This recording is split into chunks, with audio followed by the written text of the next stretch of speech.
தேவனுக்கு மகிமை உண்டாவதாக. இந்த நாளிலும் நாம் தேவ சமூகத்தில் கூடி வந்து தேவனுடைய காரியங்களை கற்றுக்கொள்ளும்படி, அவரை மகிமைப்படுத்தும்படி இந்த நாளிலும் தேவன் நமக்கு கிருபை பாராட்டினார். அதற்காக நாம் தேவனுக்கு துதி செலுத்துகிறோம். அல்லேலூயா. கர்த்தராகிய இயேசு கிறிஸ்துவின் கிருபை உங்கள் அனைவரோடு கூட இருப்பதாக. அல்லேலூயா. இந்த நாளிலே இயேசுவின் பிரதான அப்போஸ்தலனாகிய கருதப்பட்ட பேதுரு எழுதின முதலாவது நிருபம் 1ஆம் அதிகாரம் 17வது வசனத்திலிருந்து நாம் இந்த நாளின் சிந்தனைக்குள்ளாய் நாம் செல்லுகிறோம். 1 பேதுரு 1ஆம் அதிகாரம் அதன் 17வது வசனம் சொல்லுகிறது, அன்றியும் பட்சபாதம் இல்லாமல் அவனுடைய கிரியைகளின்படி நியாயந்து இருக்கிறவரை நீங்கள் பிதாவாக தொழுது கொண்டு வருகிறவரடியால் இங்கே பரதேசிகளாய் சஞ்சரிக்கும் காலமளவும் பயத்துடனே நடந்து கொள்ளுங்கள்.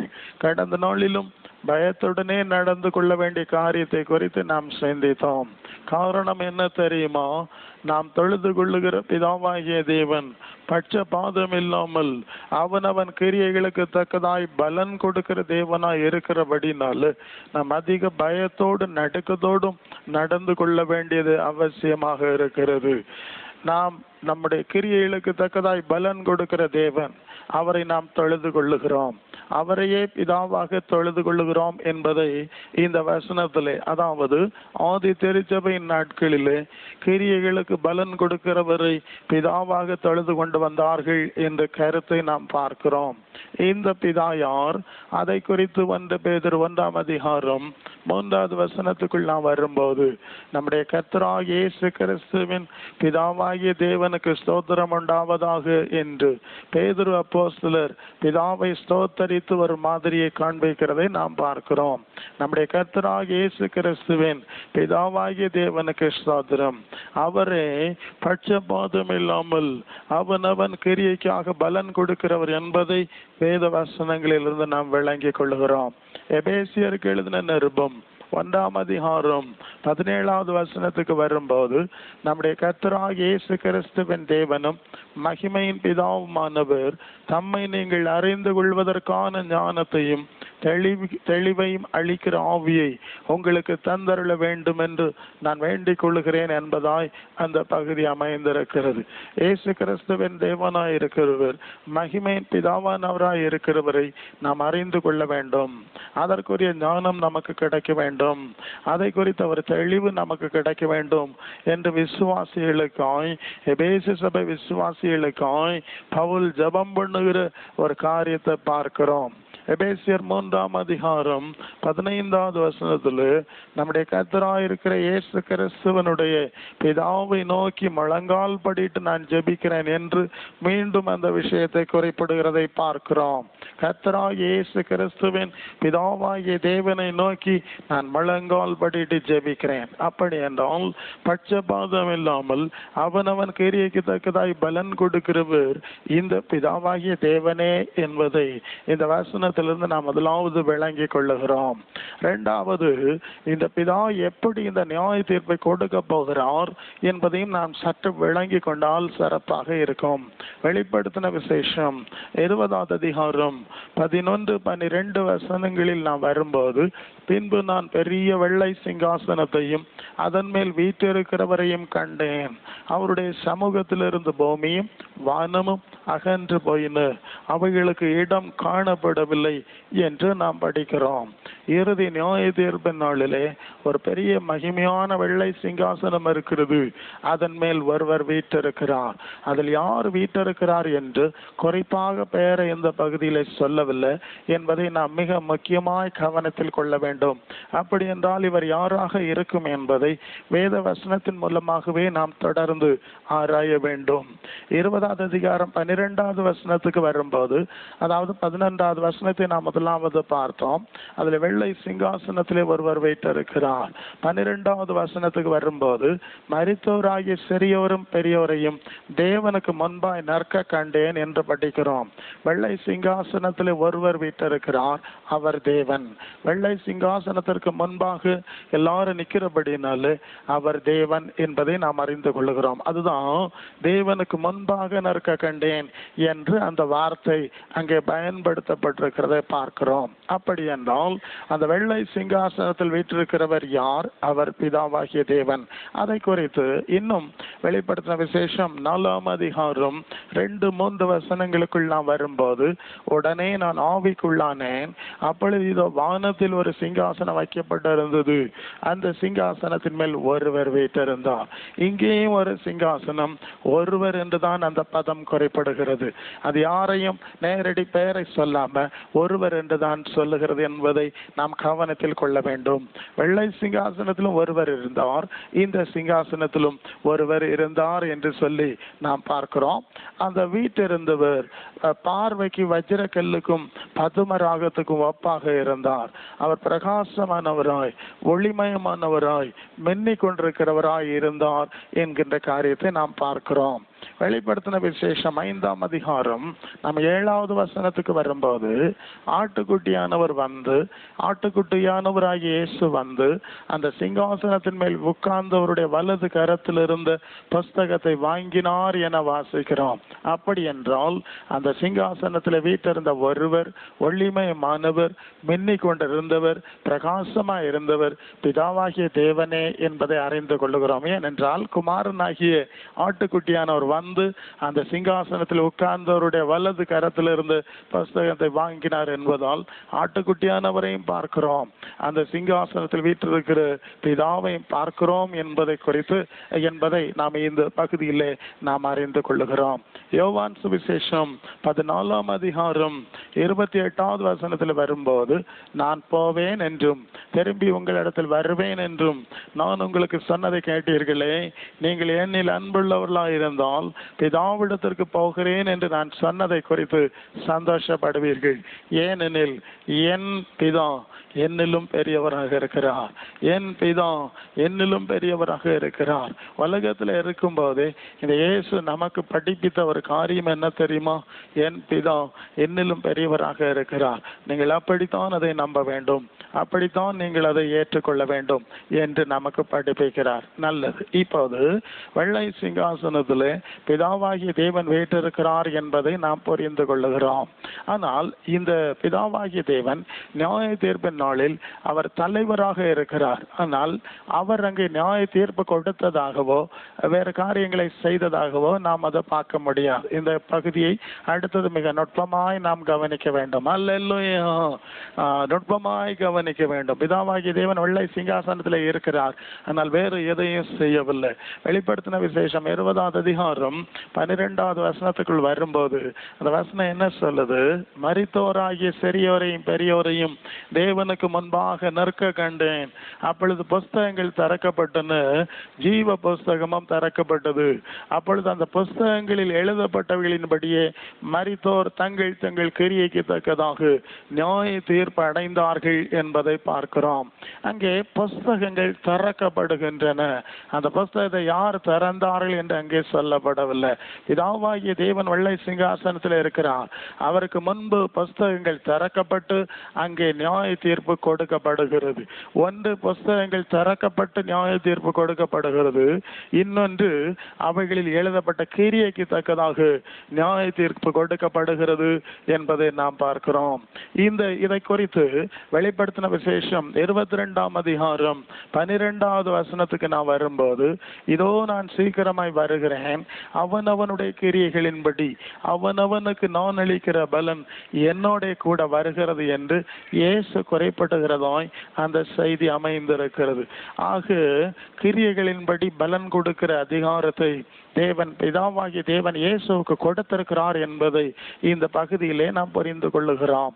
மத்தேயு சுவிசேஷம் 25ஆம் அதிகாரம் 34 வசனத்துல, அன்றி மனுஷகுமாரன் தமது மகிமை பொருந்தினவராய் சகல பரிசுத்த தூதரோடு கூட வரும்போது தமது மகிமையுள்ள சிங்காசனத்தில் மேல் வீற்றிருப்பார்.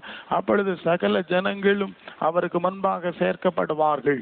மேய்ப்பனானவன் செம்மறியாடுகளையும் வெள்ளாடுகளையும் வெவ்வேறாக பிரிக்கிறது போல அவர்களை அவர் பிரித்து செம்மறியாடுகளை தமது வலது பக்கத்திலும் வெள்ளாடுகளை தமது இடது பக்கத்திலும் நிறுத்துவார் என சொல்லுகிற ஒரு காரியத்தை பார்க்கிறோம்.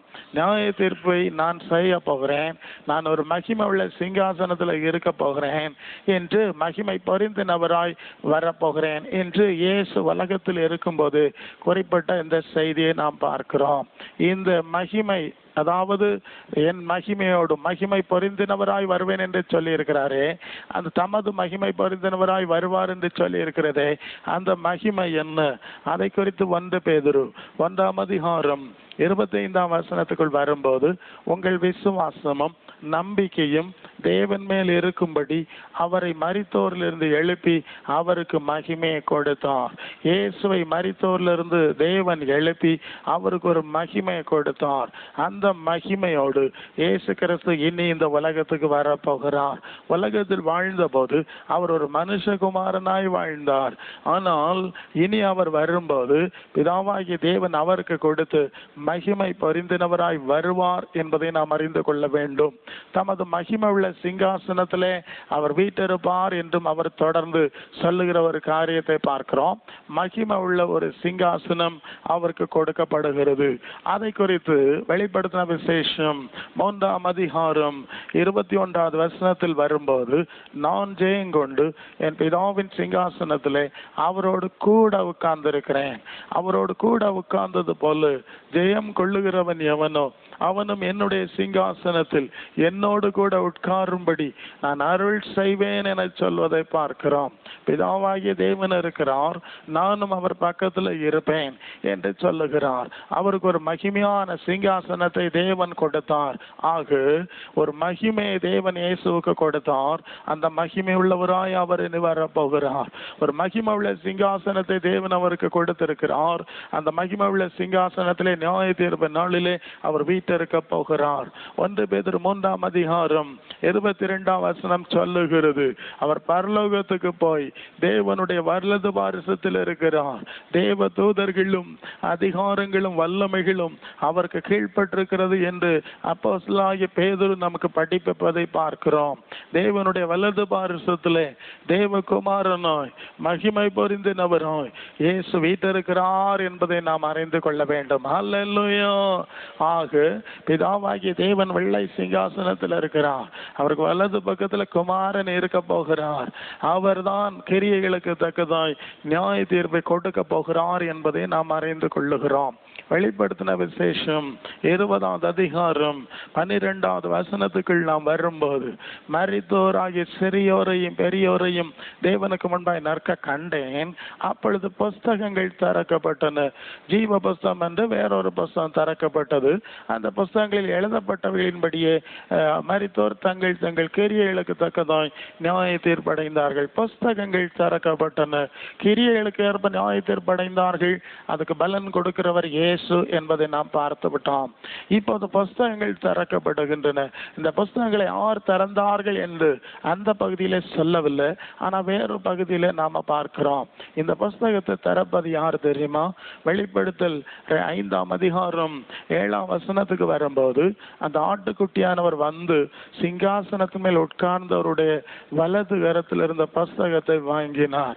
பரலோகத்தில் இருக்கிற புஸ்தகத்தை எல்லாம் ஹேண்டில் பண்ணக்கூடிய, அதை கையாளக்கூடிய அதிகாரத்தை தேவன் இயேசுவுக்கு கொடுத்திருக்கிறார்.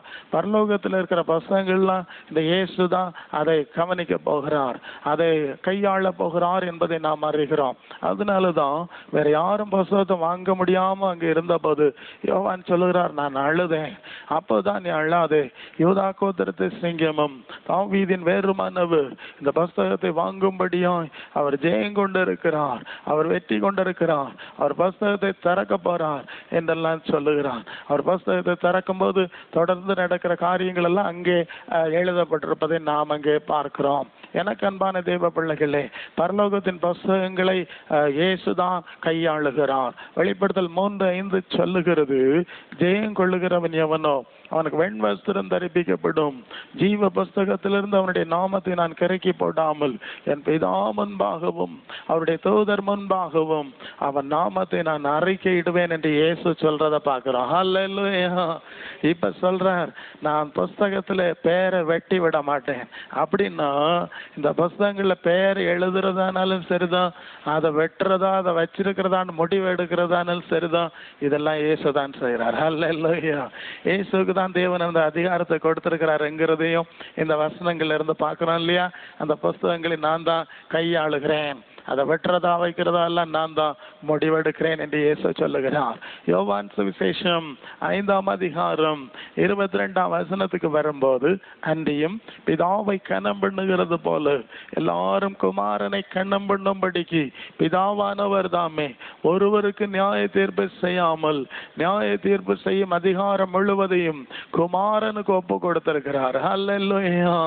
நியாய தீர்ப்பு செய்யும் அதிகாரம் முழுவதையும் குமாரனுக்கு ஒப்பு கொடுத்திருக்கிறார் என்று இயேசு உலகத்தில் இருக்கும் போதே அவர் விளக்கமா சொல்றத பார்க்கிறோம். பிதாவாகிய தேவன் வெள்ளை சிங்காசனத்தில் இருக்கிறார், ஒரே சிங்காசனத்தில் தான் அவர் இருக்கிறார். அவருக்கு முன்பு மற்ற காரியங்கள்லாம் நடக்குது, புஸ்தகங்கள் திறக்கப்படுவது, கிரியைகளுக்கு பலன் கொடுக்கப்படுவது, எல்லா காரியங்களும் அவங்க நடப்பதை நாம பார்க்கிறோம். இது எல்லாம் இயேசு கிறிஸ்து தான் நடப்பாக்குகிறார். யோவான் 5:27 வரும்போது, அவர் மனுஷகுமாரனாய் இருக்கிறபடியினால் நியாய தீர்ப்பு செய்யும்படிக்கு அதிகாரத்தை அவருக்கு கொடுத்திருக்கிறார். இயேசு மனுஷகுமாரனாய் வந்து உலகத்தில் வாழ்ந்து வெற்றி பெற்றவர், ஜெயங்கொண்டவராய் மனிதரில் வெற்றி பெற்றவராய் அவர் மனுஷகுமாரனாய் விளங்குகிறபடினால்தான் மனிதர்களை நியாயம் தீர்க்கிற அதிகாரத்தை அந்த வெற்றி பெற்ற இயேசுவுக்கே கொடுத்திருக்கிறார். அல்லேலூயா. ஆதாம் தோல்வி அடைந்து விட்டான். இவர் 33 ஆண்டு தான் வாழ்ந்திருந்தாலும் அவர் வெற்றி பெற்று இருக்கிறபடினால் அந்த அதிகாரத்தை அவருக்கு கொடுத்திருக்கிறார். ரோமருக்கு எழுதின நிருபம் 2:16 வரும்போது பவுல் குறிப்பிடுகிறார், என் சுவிசேஷத்தின்படி தேவன் இயேசு கிறிஸ்துவை கொண்டு மனுஷனுடைய அந்தரங்கங்களை குறித்து நியாய தீர்ப்பு கொடுக்கும் நாளிலே இது விளங்கும் என்று சொல்லுகிறார். இயேசு கிறிஸ்துவை கொண்டுதான் தேவன் நியாய தீர்ப்பு கொடுக்க போகிறார் என்றுதான் பவுல் பிரசங்கியார் ரோம சபையாருக்கு அறிவித்திருக்கிறார் என்பதை நாம் அறிந்து கொள்கிறோம். ஹல்லேலூயா. ஹல்லேலூயா. எனக்கு அன்பான தேவ பிள்ளைகளே, இயேசு கிறிஸ்துவை சாதாரணமா மனிதர்கள் என்று நினைக்கிறார்கள். ஒரு நாள் வரும்போது, அவர் நியாயாதிபதியாய் அவர் வரும்போது, நியாய தீர்ப்பு கொடுக்கிறவராய் அவர் வரும்போது, இவர்கள் எல்லாரும் அஞ்ச போகிறார்கள். நாம் யாரு நிசாரமா நினைச்சோமோ அவர் தான் இங்கே நியாயாதிபதியாய் உட்கார்ந்திருக்கிறார், அவர் தான் நம்மை நியாயம் தீர்க்க போகிறார் என்கிற நிலை வரும்போது அநேகர் சங்கடப்பட போகிறார்கள். ஆனால் இந்த நாளிலே, இந்த சூழ்நிலையிலே தேவன் நமக்கு இந்த அறிவை கொடுக்கிறார். இந்த இயேசுவுக்கு எவ்வளவு மதிப்பு கொடுக்கணும், மரியாதை கொடுக்கணும் என்று அறிந்து கொள்ளும்படிதான் இந்த வார்த்தைகளை நமக்காக ஆவியானவர் கொடுத்து கொண்டிருக்கிறார். ஹல்லேலூயா. ஹல்லேலூயா. இந்த நியாய தீர்ப்பு எப்படி இருக்கும் பாருங்க, அந்த நியாய தீர்ப்பின் தன்மை எப்படி இருக்கிறதுன்னு பாருங்க. மத்தேயு சுவிசேஷம் 7:21-22 நாம் வரும்போது அங்க என்ன படிக்கிறோம்? பரலோகத்தில் இருக்கிற என் பிதாவின் சித்தத்தின்படி செய்கிறவனே பரலோக ராஜ்யத்தில் பிரவேசிப்பானே அல்லாம என்னை நோக்கி கர்த்தாவே கர்த்தாவே என்று சொல்லுகிறவன் அதில் பிரவேசிப்பதில்லை. அந்நாளில் அநேகர் என்னை நோக்கி கர்த்தாவே கர்த்தாவே மது நாமத்தினாலே தீர்க்க தரிசனம் உரைத்தோம் அல்லவா, மது நாமத்தினாலே பிசாசுகளை துரத்தினோம் அல்லவா, மது நாமத்தினால் அநேக அற்புதங்களை செய்தோம் அல்லவா என்பார்கள். அப்பொழுது நான் ஒரு காலம் உங்களை அறியவில்லை, அக்கிரம செய்கைக்காரரே என்னை விட்டு அகன்று போங்கள் என்று அவர்களுக்கு சொல்லுவேன் என்று இயேசு குறைப்பட்டிருக்கிற ஒரு காரியத்தை பார்க்கிறோம். நியாயாதிபதியா இயேசு சிங்காசனத்திலே உட்கார்ந்திருக்கும் போது, புஸ்தகங்களை வைத்து கிரியைகளின்படி நியாய தீர்ப்பு கொடுக்கும் போது அவர் எப்படி நியாய தீர்ப்பு தீர்ப்பு கொடுப்பாராம். நீங்க பிதாவின் சித்தத்தின்படி செய்தீர்களா, என்னுடைய பிதாவின் சித்தத்தின்படி நீங்கள் செய்தீர்களா, என்னை நியாயாதிபதியா இங்கே உட்கார வச்சிருக்கிற என் பிதாவினுடைய சித்தத்தின்படி நீங்கள் செய்கிறீர்களா என்று கேட்க போறார். ஏன்னா பிதாவாகிய தேவ சித்தத்தை தான் அவர் உலகத்துல நிறைவேற்றுகிறவராக இருந்தார்.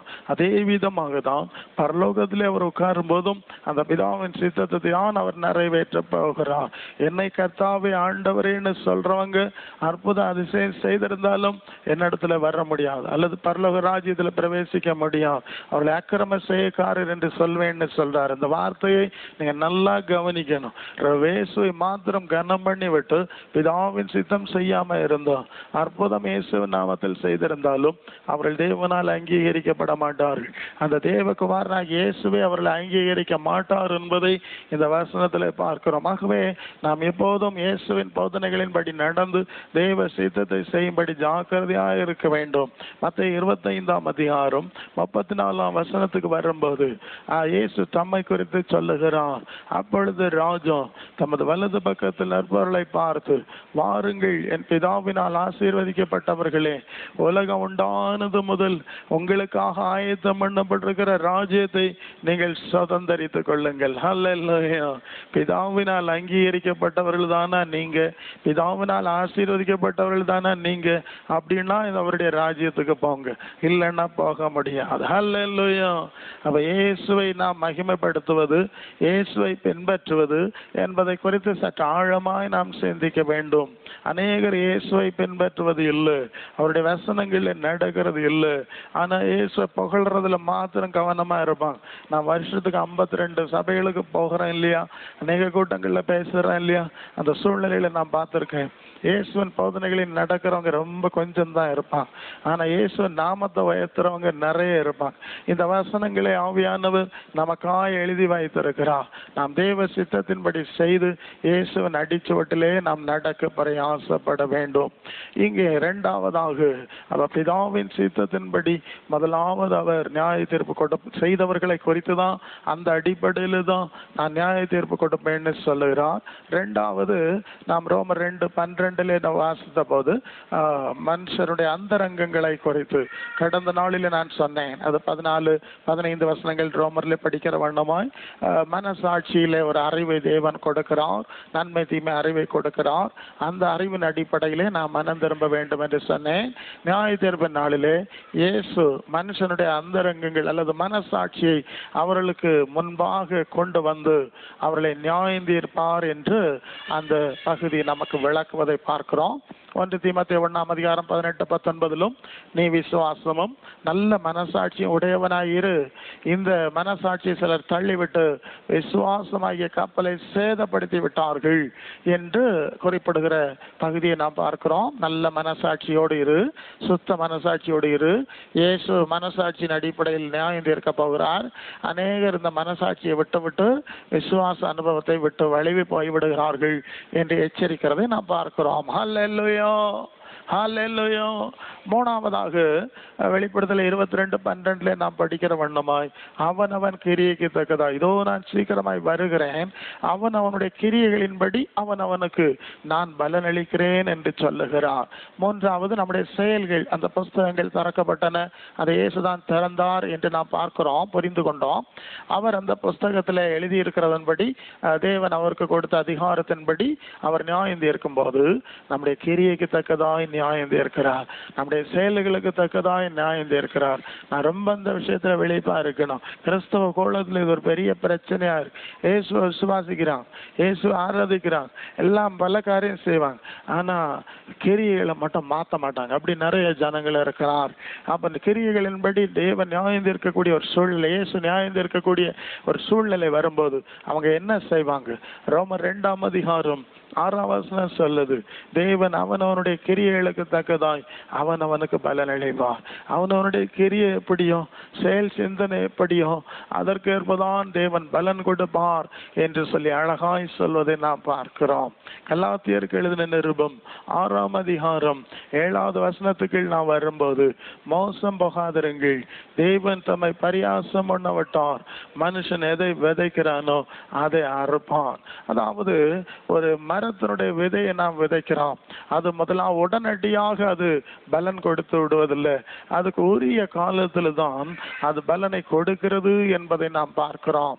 அது முளைத்து அது கிளைத்து வளர்ந்து அது உரிய காலத்தில் தான் அது பலனை கொடுக்கிறது என்பதை நாம் பார்க்கிறோம். இதே விதமாக தான் நம்முடைய வாழ்க்கையில் நாம் செய்கிற கிரியைகள், நம்முடைய செயல்கள் ஒரு குறிப்பிட்ட காலத்தில் அது முளைத்து அது வளர்ந்து அதற்குரிய பலனை கொடுக்கிறது. அது இம்மையிலும் பலனை கொடுக்கிறது, மறுமையிலும் பலனை கொடுக்கிறது. ஹல்லேலூயா, ஹல்லேலூயா. இம்மையிலும் மறுமையிலும் அது பலனை கொடுக்கிற காரியமாக இருக்கிறது என்பதை அறியணும். இயேசுவை பின்பற்றும் போதும் இந்த காரியம் நம்முடைய உள்ளத்தில் ஆழமா பதிஞ்சிருக்கணும், ஆழமா பதிஞ்சிருக்கணும். ஏன்னா அவர் நியாயாதிபதியாய் வரப்போறார் என்கிறது நம்முடைய மனசுல இருந்து மறந்துடப்பட. அநேக வேளையில் இயேசுவை குறித்து பிரசங்கம் பண்ணுகிற விதங்களை பார்க்கும்போது ஜனங்கள் இயேசு தானே ஒரு சாதாரணமானவரை போல நினைக்கிறாங்க, நிசாரமா நினைக்கிறாங்க, வீட்டு வேலைக்காரனை போல நினைக்கிறாங்க. ஆனா அவர் நியாயாதிபதியாய் வருவார் என்கிறது அநேகருக்கு பெரும்பாலும் சொல்லப்படுவது இல்லை. ஆனா ஆதி திருச்சபை நாட்களில் அதைத்தான் முதல் சுவிசேஷமாய் சொல்லி இருக்காங்க. அப்போஸ்தலர் 10ஆம் அதிகாரம் 42ஆம் வசனத்துக்கு வரும்போது, அன்றியும் அவரே உயிரோடு இருக்கிறவர்களுக்கும் மரித்தோர்களுக்கும் தேவனால் ஏற்படுத்தப்பட்ட நியாயாதிபதி என்று ஜனங்களுக்கு பிரசங்கிக்கவும் சாட்சியாய் ஒப்புவிக்கவும் அவர் எங்களுக்கு கட்டளையிட்டார் என்று சொல்லுகிறார். ஹல்லேலூயா. இது பேதுரு சொல்லுகிற வார்த்தை. இயேசுவின் பிரதான சீடன் அப்போஸ்தலர் சொல்ற வார்த்தை என்ன தெரியுமா? இயேசு எங்களுக்கு ஒரு கட்டளை சொன்னார். அது என்ன கட்டளை தெரியுமா? நான் இனி நியாயாதிபதியாய் வருவேன், நான் நியாயாதிபதியாய் வந்து அவன் கிரியைக்கு தக்க நியாய தீர்ப்பை கொடுப்பேன், நான் தான் தேவனால் ஏற்படுத்தப்பட்ட நியாயாதிபதியாய் வரப்போகிறேன், வேற யாரும் வரமாட்டாங்க என்று நீங்கள் ஜனங்களுக்கு பிரசங்கிக்க வேண்டும். ஹல்லேலூயா. இயேசுவை நியாயாதிபதி என்று நாங்கள் பிரசங்கிக்க வேண்டும் என்பதை தேவன் எங்களுக்கு கட்டளையிட்டிருக்கிறார். ஹல்லேலூயா. அப்போஸ்தலர் 17ஆம் அதிகாரம் 31ஆம் வசனத்துல மேலும் ஒரு நாளை குறித்திருக்கிறார். அதிலே அவர் தாம் நியமித்த மனுஷனை கொண்டு, அதாவது மனுஷகுமாரனாய் வந்த இயேசுவை கொண்டு பூலோகத்தை நீதியாய் நியாயம் தீர்ப்பார். அந்த மனுஷனை மரித்தோரிலிருந்து எழுப்பினதுனால அந்த நிச்சயத்தை எல்லாருக்கும் விளங்க பண்ணினார் என்றான். ஹல்லேலூயா. இயேசுவை தேவன் மரித்தோரிலிருந்து எப்படி எழுப்பினாரோ அதுபோல இந்த உலகத்துல வந்து காலமாய் போன எல்லாரையும் தேவன் உயிரோட எழுப்பி அவருடைய கிரியைகளின்படி நியாய தீர்ப்பை கொடுப்பார். அந்த இயேசுவை கொண்டு நியாய தீர்ப்பை கொடுப்பார். இந்த இயேசுவை தேவன் மரித்தோரிலிருந்து எழுப்பினதுனால அந்த நம்பிக்கையை, அந்த நிச்சயத்தை தேவன் எல்லாருக்கும் ஏற்படுத்தி இருக்கிறார், எல்லாருக்கும் ஏற்படுத்தி இருக்கிறார். இயேசுவை எழுப்பினாரே அதுபோல நம்ம எழுப்பார் என்ற நம்பிக்கையை அவர் அந்த நிகழ்ச்சியின் மூலமாய் ஏற்படுத்தி இருக்கிறார் என்று அப்போஸ்தலர்கள் பிரசங்கம் பண்ணாங்க. ஹல்லேலூயா. அதனாலதான் அந்த அப்போஸ்தலர்களுடைய அடிச்சுவட்டை பின்பற்றி தான் நாங்கள் இயேசுவை தேவகுமாரன் என்று மாத்திரம் அல்ல, இரட்சகர் என்று மாத்திரம் அல்ல, அவரை தேவனால் ஏற்படுத்தப்பட்ட நியாயாதிபதி என்றும் நாங்கள் பிரசங்கிக்கிறோம். அல்லேலூயா. தேவனால் ஏற்படுத்தப்பட்ட நியாயாதிபதியா இயேசு வரப்போகிறபடினாலே மிகவும் நடுக்கத்தோடும் பயத்தோடும் ஜாக்கிரதையோடும் அவரை பின்பற்ற வேண்டியது அவசியமான காரியம். அல்லேலூயா, அல்லேலூயா. பிலிப்பியர் 2ஆம் அதிகாரம் 12வது வசனம் சொல்லுகிறது, நான் சமீபமாய் இருக்கும்போது மாத்திரமல்ல தூரமாய் இருக்கிற இப்பொழுதும் அதிக பயத்தோடும் நடுக்கத்தோடும் உங்கள் ரட்சிப்பு நிறைவேற பிரயாசப்படுங்கள், உங்கள் ரட்சிப்பு நிறைவேற பிரயாசப்படுங்கள், பயத்தோடு நடுக்கத்தோடு. அல்லேலூயா, ஹல்லேலூயா. இயேசுவை விசுவாசிக்கிற நீங்க, இயேசுவை பின்பற்றுகிற நீங்க அந்த இயேசுவை குறித்த ஒரு பயத்தோடு நீங்கள் அவரை பின்பற்ற கற்றுக்கொள்ள வேண்டும். அல்லேலூயா. ரொம்ப சாதாரணமாய் நினைத்து விடக்கூடாது. உங்கள் ரட்சிப்பு நிறைவேற நீங்கள் பிரயாசப்பட்டு கொண்டே இருக்க வேண்டும். அல்லேலூயா, அல்லேலூயா. ஒரு பயபக்தியான வாழ்வு இந்த நாட்களில் நமக்குள்ளே வரும்படி தேவன் நமக்கு உதவி செய்வாராக, தேவன் நமக்கு உதவி செய்வாராக. ஹல்லேலூயா. கர்த்தரை நம்பியே ஜீவிப்போம், கவலை கஷ்டம் தீர்ந்திடுமே, காத்தே பரமனின் கரங்களை நாம் பற்றி கொள்வோம். கைவிடா காத்திடும் பரமனின் கரங்களை நாம் பற்றி கொள்வோம். ஜீவதேவன் பின் செல்லுவோம், ஜீவ ஒளிதனை கண்டடைவோம். ஜீவதேவம் பின் செல்லுவோம், ஜீவ ஒளிதனை கண்டடைவோம். மனதின் காரிருள் நீங்கிடவே சமாதானம் தங்கும். மனதின் காரிருள் நீங்கிடவே சமாதானம் தங்கும். கர்த்தரை நம்பி ஜீவிப்போம், கவலை கஷ்டங்கள் தேர்ந்திடும். கைவிடா காத்திடும் பரமனின் கரங்களை நாம் பற்றி கொள்வோம். கைவிடா காத்திடும் பரமனின் கரங்களை நாம் பற்றி கொள்வோம். உண்மை வழி நடந்திடும் உத்தமனுக்கென்று கர்த்தர் துணை. உண்மை வழி நடந்திடும் உத்தமனுக்கென்றும் கர்த்தர் துணை. கண்கள் அவன் மீது வைத்திடுவார், கருத்தாய் காத்திடுவார். கண்கள் அவன் மீது வைத்திடுவார், கருத்தாய் காத்திடுவார். கர்த்தரை நம்பி வைப்போம், கவலை கஷ்டங்கள் தேர்ந்திடும். கைவிடா காத்திடும் பரமனின் கரங்களை நாம் கற்றி கொள்வோம். கைவிடா காத்திடும் பரமனின் கரங்களை நாம் பற்றி கொள்வோம். ஹல்லேலூயா, ஹல்லேலூயா, ஹல்லேலூயா. தேவன் குமாரனை கொண்டு நியாய தீர்ப்பு செய்ய போகிறார். நம்முடைய கிரியைகள், நம்ம வாழ்க்கையில ஒவ்வொரு நாளும் செய்கிற கிரியைகள் நம்முடைய வாழ்க்கையில விதைக்கப்படுகிறது. அது ஒரு நாளில் முளைத்து பலன் கொடுக்க போகிறது. அதற்கு முன்பாய் தீமையான கிரியைகளை விட்டு நாம் மனம் திருந்தி கொள்ள வேண்டும். அதற்கு தான் தேவன் கால அவகாசத்தை கொடுக்கிறார். பிரசங்கியின் புஸ்தகம் 6ஆம் அதிகாரம் 7வது வசனத்துக்கு நான் வரும்போது நாங்க சாலமன் குறிப்பிடுகிறான், துர்க்கிரியைகளுக்கு தக்க தண்டனை சீக்கிரம் நடவாதபடினாலே மனுபுத்திரருடைய இருதயம் பொல்லாப்பை செய்ய அவர்களுக்குள்ளே துணிகரம் கொண்டிருக்கிறது. துர்க்கிரியை செய்யும் போது, தீமையான கிரியை செய்யும் போது, அக்கிரமக்கார கிரியை செய்யும் போது அதற்கேற்ற பலன் உடனே வரவில்லை, சீக்கிரமா வரவில்லை. அதனால மனிதர்களுக்கு பயம் இல்லை, எது வேணாலும் செய்யலாம் என்று மனிதர்கள் துணிகரம் கொள்ளுகிறார்கள், துணிகரம் கொள்ளுகிறார்கள். அக்கிரமத்துக்கு பலன் வராது என்று அவர்கள் நினைத்து கொண்டிருக்கிறார்கள்.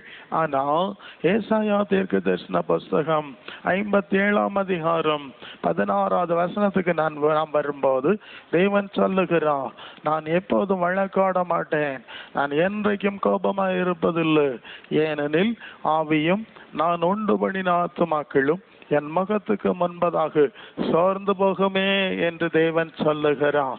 என்றைக்கும் அவர் வழக்கமாட மாட்டாராம். நல்ல கவனிங்க, இந்த சின்ன பிள்ளைகள் ஏதாவது தப்பு பண்ணினாங்கன்னா, அக்கிரமம் பண்ணுனா நாம உடனே அவர்களை அடிக்கிறதா வச்சுக்கிடுவோம். காலையில ஏதோ ஒன்று செய்தாங்க, அடி கொடுத்தோம். 9 மணிக்கு பின்ன ஏதாவது பண்ணாங்க, அடி கொடுத்தோம். 10 மணிக்கு பின்ன ஏதோ அக்கிரமம் செய்தாங்க, அடி கொடுத்தோம். இப்படி அது அக்கிரமம் செய்ய செய்ய நாம அடிச்சுக்கிட்டே இருந்தோம். அந்த பிள்ளை வாழ முடியுமா, விளங்க முடியுமா? விளங்காது. அதனாலதான் அவர் சொல்றார், நான் அப்படி அடிக்கிறவன் அல்ல, நான் பொறுமையாய் பலன் கொடுக்கிறவர், ஏற்ற வேளை நான் பலன் கொடுப்பேன் என்று சொல்லுகிறார். அதனால மனுஷன் இதை உணரணும். அக்கிரம நியாயத்துல போகிறவங்க இதை உணரணும். இதுக்கு பலன் வரப்போகுது, அது கண்டிப்பாய் வரப்போகிறது என்பதை அவர்கள் உள்ளத்துல நினைக்கணும். அப்படி நினைக்காம துணிகரமாய் அக்கிரமத்துல நடக்க கூடாது. அது கண்டிப்பாய் ஒரு நாள் அதுக்கு விசாரணை வரும் என்பதை நீங்கள் அறிந்து கொள்ள வேண்டும். தேவ பிள்ளைகளாக இருந்தாலும் இயேசுவை பின்பற்றுகிறவர்களாக இருந்தாலும் இந்த விஷயத்துல வெளிப்பாய் இருங்க. ஆவிக்குரிய கோலத்துல, ஆவிக்குரிய சூழ்நிலையில, ஆவிக்குரிய பலன் இல்லாம போகிறதுக்கு, தேவ கிருபையும் இல்லாம போறதுக்கு காரணம் இதுதான். பலவேளை அவங்க அசாட்டையா இருந்துடுறாங்க. நம்முடைய ஆண்டவர் எப்போதும் மன்னிக்கிறவர் தானே, அவர்கிட்ட தண்டிக்கிற காரியமே இல்லையே, அப்படி ரொம்ப சாதாரணமா நினைக்கிறாங்க, நிர்விசாரமா நடக்கிறாங்க.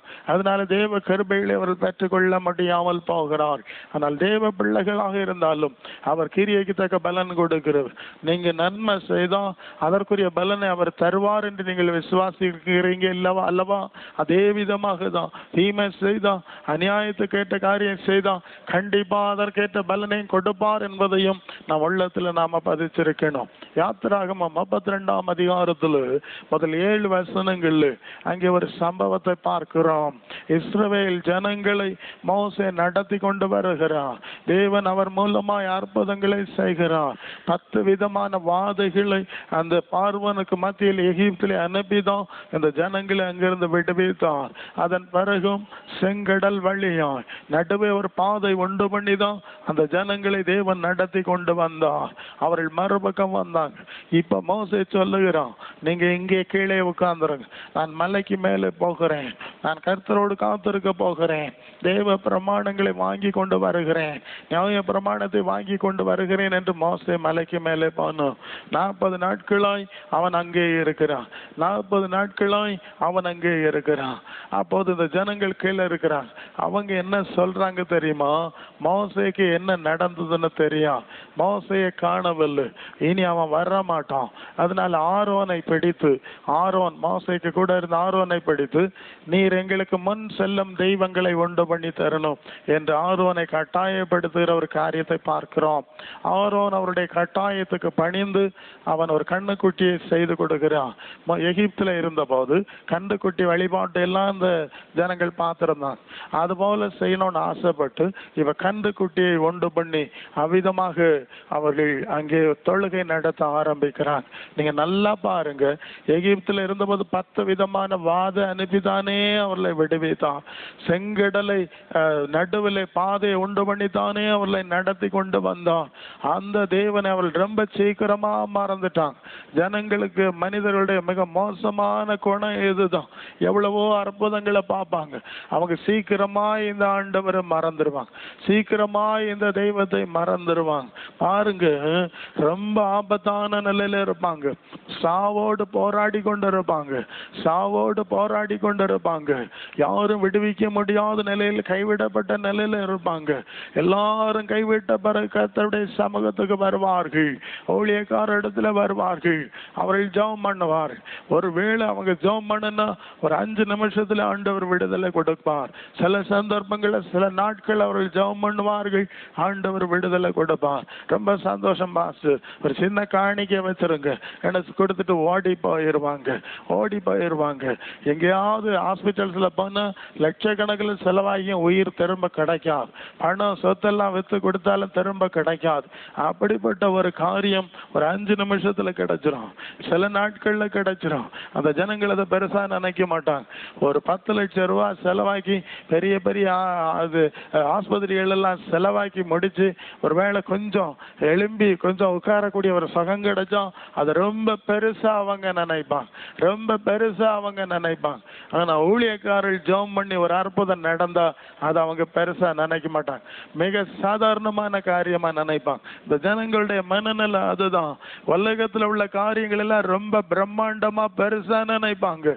ஆனா கர்த்தருடைய காரியம்னா அது ரொம்ப அற்பமா நினைப்பாங்க. இந்த ஜனங்கள் அப்படித்தான் செய்தாங்க. அந்த நடத்தி வந்த தேவனை மறந்துட்டாங்க. வந்துட்டாங்க. முன் செல்லும் தெய்வங்களை உண்டு பண்ணுங்க, கண்ணுக்குட்டியை உண்டு பண்ணுங்க என்று சொல்லி அவங்க தொழுகை செய்றாங்க. தேவன் அதை பார்த்தார். மோசேட்ட சொன்னார், மோசே, நீ அழைத்து கொண்டு வந்த ஜனங்கள் தங்களை கெடுத்து கொண்டார்கள், இவ்வளவு சீக்கிரமாய் கெடுத்து கொண்டார்கள். ஆகவே இந்த என்னை நீ விட்டுவிடு, நான் இந்த ஜனங்களை அழிக்க போகிறேன், இந்த ஜனங்களை நான் அழிக்க போகிறேன், என்னை விட்டுவிடு என்று சொல்லி சொல்லுகிறார். ஆனாலும் மோசே அதற்கு இடம் கொடுக்காம மோசே தேவனிடத்தில் மன்றாடுகிறான். யாத்திராகமம் 32 அதிகாரம் 31, 32 வசனங்களிலே அப்படியே மோசே கர்த்தரிடத்தில் திரும்பி போய், ஐயோ, இந்த ஜனங்கள் பொன்னினால் தங்களுக்கு தெய்வங்களை உண்டு பண்ணி மகா பெரிய பாவம் செய்திருக்கிறார்.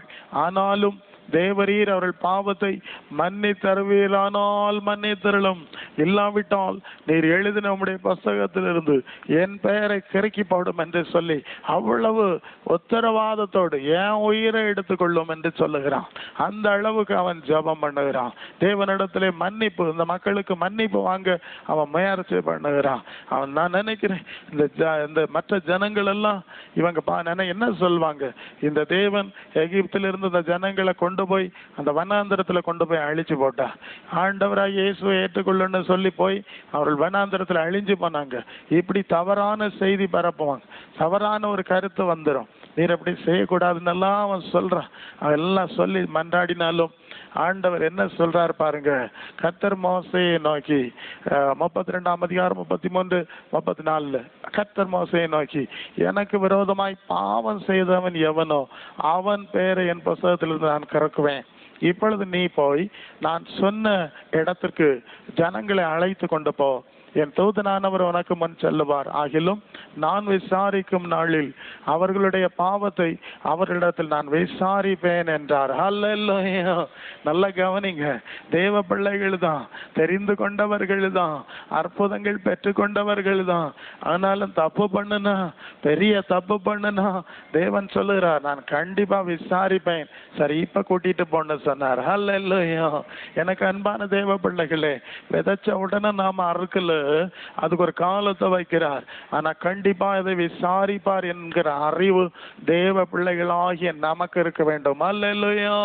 மற்றவங்களுக்கு ஒண்ணும் வராதுன்னு நிர்விசாரமா நடக்கிறாங்க, நாம் அப்படி நடக்க கூடாது என்பதை நாம் புரிந்து கொள்ளுகிறோம். எண்ணாகமம் 14 அதிகாரம் 22 24 வரை உள்ள அந்த வசன பகுதிகளை நாம் வாசிக்கும் போது அவர் சொல்றது என்ன தெரியுமா? என் மகிமையும் நான் எகிப்திலும் வனாந்திரத்திலும் செய்த என் அடையாளங்களையும் கண்டிருந்தும் என் சத்தத்துக்கு செவி கொடாமல் இதனோட 10 முறை என்னை பரீட்சை பார்த்த மனிதரில் ஒருவரும் அவர்கள் பிதாக்களுக்கு நான் ஆணையிட்டு கொடுத்த தேசத்தை காண மாட்டார்கள். எனக்கு கோபம் உண்டாக்கினவர்களில் ஒருவரும் அதை காண மாட்டார்கள். என்னுடைய தாசனாகிய காலேப் வேற ஆவிய உடையவனாய் இருக்கிறபடினாலும் உத்தமமா என்னை பின்பற்றி வந்தபடினாலும் அவன் போய் வந்த தேசத்திலே அவனை சேர பண்ணுவேன். அவன் சந்ததியார் அதை சுதந்திரித்துக் கொள்வார்கள். எகிப்திலிருந்து வந்தவர்களில் 20 வயது முதல் அதற்கு மேற்பட்டவர்களில் ஒருவரும் என்னை உத்தமமாய் பின்பற்றாதபடியாம் அவர்கள் நான் ஆபிரகாமுக்கும் ஈசாக்குக்கும் யாக்கோபுக்கும் ஆணையிட்டு கொண்ட தேசத்தை காண்பதில்லை என்று ஆணையிட்டார். ஹல்லேலூயா. அவர் கரெக்டா சொல்றார்.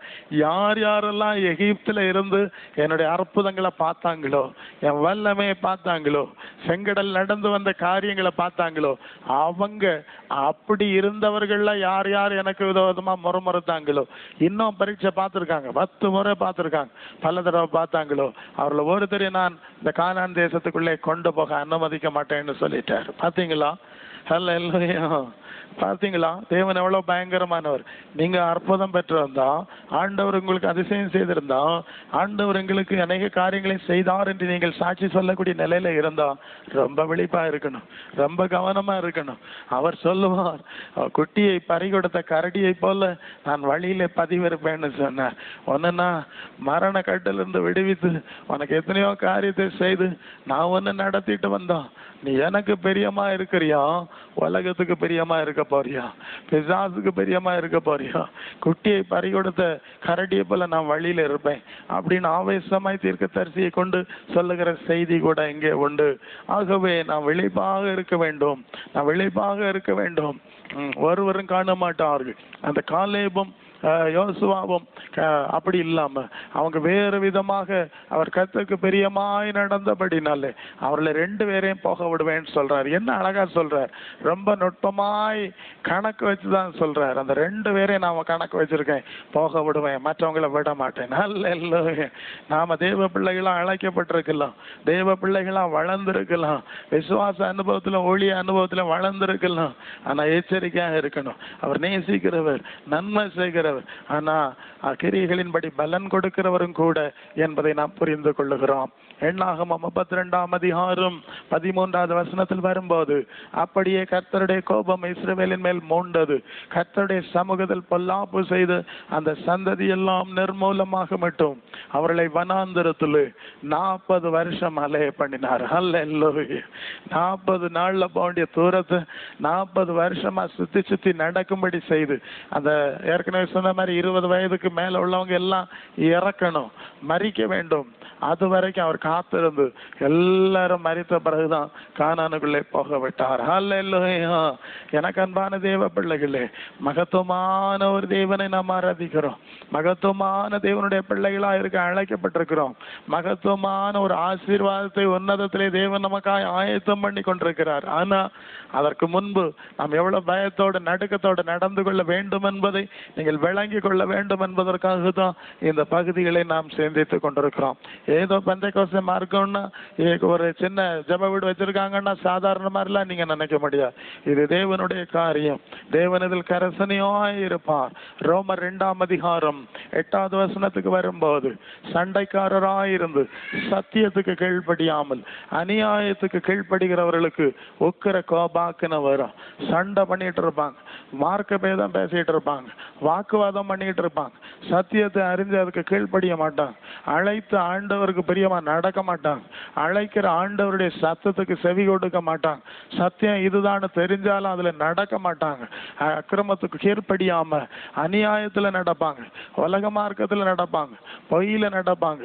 அவர்களுக்கு தண்டனை வரும் என்று சொல்லப்பட்டிருக்கிறதை நாம் பார்க்கிறோம். ஹல்லேலூயா, ஹல்லேலூயா. எனக்கு அன்பானவர்களே, இப்படி காரியம் இருக்கிறதுனால தேவன் செய்யற காரியம் என்ன தெரியுமா? அந்த ஜனங்கள் அக்கிரமத்துல நடக்கிறார்களே, அநியாயத்திலும் பொய்யில நடக்கிறார்களே, இதன் விளைவர்களை அறுக்க போகிறார்களே, இதிலிருந்து அவர்களை விடுவிக்க வேண்டும் என்றுதான் தேவன் விரும்புகிறார். ஹல்லேலூயா, ஹல்லேலூயா.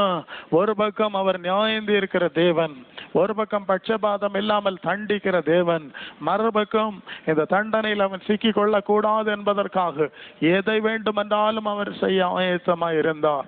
எசேக்கியேல் தீர்க்கதரிசன புஸ்தகம் 3ஆம் அதிகாரம் 17 to 21 வரை உள்ள வசனங்களை நாம் படிக்கும் போது, மனுபுத்திரனே, உன்னை இஸ்ரவேல் வம்சத்தாருக்கு காவலனாக வைத்தேன், நீ என் வாயிலே வார்த்தையை கேட்டு என் நாமத்தினாலே அவர்களை எச்சரிப்பாயாக. சாகவே சாவா என்று நான் துன்மார்க்கனுக்கு சொல்லுகையில் நீ துன்மார்க்கனை தன் துன்மார்க்கமான வழியில் இராதபடி எச்சரிக்கும்படியாக அவனை உயிரோടെ காக்கும்படியாகவும் அதை அவனுக்கு சொல்லாமலும் நீ அவனை எச்சரிக்காமலும் இருந்தால் அந்த துன்மார்க்கன் தன் துன்மார்க்கத்திலே சாவான். அவன் இரத்த பழியையோ உன் கையிலே கேட்டேன். நீ துன்மார்க்கனை எச்சரித்தோம், அவன் தன் துன்மார்க்கத்தையும் தன் ஆகாத வழியை விட்டு திரும்பாமல் போவானாகில் அவன் தன் துன்மார்க்கத்திலே சாவான். நீயோ வென்றால் உன் ஆத்மாவை தப்ப வைப்பாய். அப்படியே நீதிமானும் தன் நீதியை விட்டு திரும்பி நீதிகேடு செய்யும் போது நான் அவனுக்கு முன் இடரலை வைக்கும் போதும் அவன் சாவான். நீ அவனை எச்சரிக்காதபடினாலே அவன் தன் பாவத்திலே சாவான். அவன் செய்த நீதிகள் நினைக்கப்படுவது இல்லை. அவனுடைய இரத்த பழியை உன் கையிலே நான் கேட்பேன். நீதிமான் பாவம் செய்யாதபடி நீ நீதிமானை எச்சரித்த பின்பு அவன் பாவம் செய்யாவிட்டால் அவன் பிழைக்கவே பிழைப்பான். அவன் எச்சரிக்கப்பட்டான், நீ உன் ஆத்துமாவை தப்புவித்தாய் என்றார். ஹல்லேலூயா. ஊழியக்காரர்ல அனுப்புறார். அவர்களுக்கு என்ன பொறுப்பு கொடுக்கிறாரு தெரியுமா? அக்கிரமத்திலும் அநியாயத்திலும் பொய்யிலும் பரட்டிலும் சத்தியத்துக்கு விரோதமா நடக்கிறவங்கள பார்த்து ஆண்டவர் உன்னை ஆசீர்வதிப்பாருன்னு போய் சொல்லிடாது, உன்னை உயர்த்துவாருன்னு சொல்லிடாது. அவனே பொல்லாப்பிலே அக்கிரமத்திலே இருந்துட்டு இருக்கிறான். இன்னும் கொஞ்சம் ஆசீர்வதிப்பார், உனக்கு பலம் தருவார், இன்னும் அதிகமா அக்கிரமம் செய்ய உனக்கு பயன்படும் இல்லையா அப்படின்னெல்லாம் சொல்லாது. நீ போய் அவனை எச்சரிக்க வேண்டும். அவனுக்கு அழிவு வந்து விடக்கூடாது. அவன் மனம் திரும்பும்படியா நீ எச்சரிக்க வேண்டும். நீ எச்சரித்தால் அவன் ஒருவேளை அந்த எச்சரிக்கை பயந்து மனம் திரும்பினா அவனுக்கு தீமை வராது. வராது, அவனுக்கும் தீமை வராது, உனக்கும் தீமை வராது. அல்லேலூயா. ஆமா, ஒருவேளை நீ எச்சரிக்காம இருந்தியன்னா, சோப்பு போட்டுட்டே விட்டுட்டியன்னா, பாலிஷ் பண்ணி பிரசங்கம் பண்ணா, அவன் அக்கிரமத்திலே இருப்பான், அவன் சாவான், உன்னையும் நான் விட மாட்டேன்னு சொல்றாரு. அல்லேலூயா. ஊழியக்காரனுக்கு எவ்வளவு கண்டிஷன் பாருங்க. கழுத்துல கயிறை போட்டுதான் அனுப்பியிருக்காரு. கவனமா போ, கவரை கரெக்டா செய்யலன்னா கயிறை இழுத்துருவேன், அவ்வளவுதான், முடிஞ்சு போச்சு. கட்டுப்பாடு. அந்த ஆத்மா ரட்சிக்கப்படணும், அவன் மனம் திரும்பணும். அவன் நரகத்துக்கு போயிட்டு இருக்கிறான், பாதாளத்துக்கு போயிட்டு இருக்கிறான். அவனை விடுவிக்கணும்னு நான் அனுப்புனா, நீ போய் பாலிஷ் போட்டுட்டு வர்றியா, நீ இப்படி ரொம்ப அவங்க முகஸ்துதி பண்ணிட்டு வர்றியா அப்படின்னு அவர் கண்டிக்கிற தேவன். அல்லேலூயா. அது மாதிரிதான் நீதிமான்கள் நீதியில நடப்பாங்க. ஆனா இப்படி துன்மார்க்கம் அக்கிரமம் மிகுதி ஆகுவதனால அநேகருடைய அன்பு தணிந்து போகும் என்று ஆண்டவர் சொன்னார். அக்கிரமத்தை மற்றவங்க செய்யும் போது நீதிமான்களுக்கும் தோணும், நம்மளும் கொஞ்சம் அக்கிரமம் செய்தா என்ன, நம்மளும் கொண்ட தீமை செய்தா என்ன என்று எண்ணக்கூடிய சூழ்நிலை வருது. அவங்களும் சில வேளை தீமையில விழுந்துறாங்க. இதெல்லாம் பெரிய காரியம் இல்லைன்னு அவங்க நினைக்க ஆரம்பிச்சிடறாங்க. அப்படி இருக்கும்போது நீ அவனையும் எச்சரிக்க வேண்டும். அல்லேலூயா. நீதிமானையும் நீ எச்சரிக்க வேண்டும். அவனும் தன் வழியை சரிப்படுத்தி கொள்ளும்படியா நீ அவனை எச்சரிக்க வேண்டும் என்று சொல்லுகிறார். அல்லேலூயா. துன்மார்க்கன் தீமையில விழும்போதும் அவனை எச்சரிக்க வேண்டும். நீதிமான் தீமைக்கு நேராய் திரும்புவானால் அவனை நீ எச்சரிக்க வேண்டும். அவர்கள் திரும்பினால் திரும்பட்டும், உன் ஆத்மாவை நீ காத்துக்கொள்ள வேண்டும் என்றால் உன் வேலை நீ சரியா செய்யணும்னு சொன்னார். அல்லேலூயா. அல்லேலூயா. அது ஏன் இவ்வளவு ரிஸ்க் எடுக்கிறார் தெரியுமா? அவர் எசேக்கியேல் 33:11 சொல்லுகிறார், கர்த்தராகிய ஆண்டவர் உரைக்கிறது என்னவென்றால், நான் துன்மார்க்கனுடைய மரணத்தை விரும்பவில்லை, துன்மார்க்கன் தன் வெளியை விட்டு திரும்பி பிழைப்பதைத்தான் விரும்புகிறேன் என்று என் ஜீவனை கொண்டு சொல்லுகிறேன். அல்லேலூயா. எல்லாரும் பிழைக்கணும், எல்லாரும் வாழணும், எல்லாரும் ஆசீர்வதிக்கப்படணும், எல்லாரும் நித்திய ஜீவ மகிமை அடையணும். அதுதான் தேவனுடைய விருப்பம்.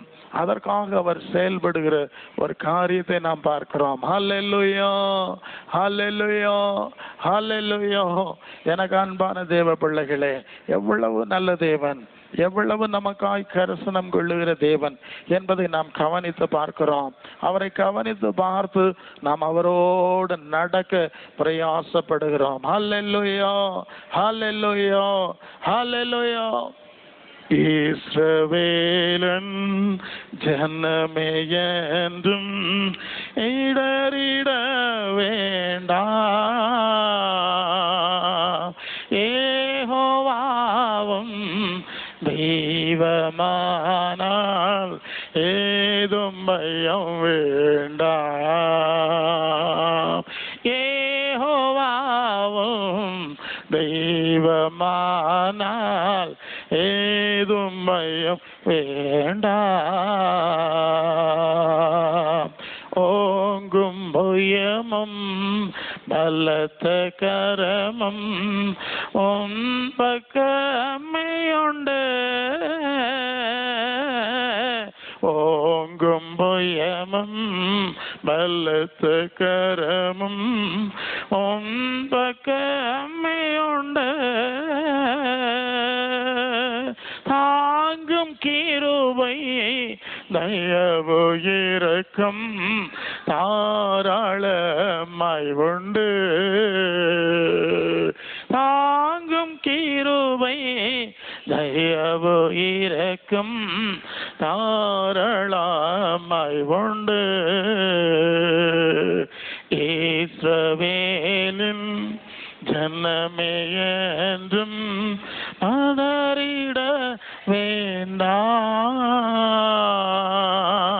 யெகோவாவும் தெய்வமானால் ஏதும் பயம் வேண்டாம், யெகோவாவும் தெய்வமானால் பயம் வேண்டாம். பயப்படாதே சிறுமந்தையே, பாரு நான் உன்னை பயப்படாதே சிறுமந்தையே, பார் நான் உன்னை தீயங்காதே மண்ணும் கலங்காதே உன் தேவன் தினம் காப்பே. இயங்காதே மனம் கலங்காதே உன் தேவன் தினம் காப்பே. இஸ்ரவேலன் ஜனமே என்றும் இடறிட வேண்டாம். யெகோவாவும் தெய்வமானால் ஏதும் பயம் வேண்டாம். யெகோவாவும்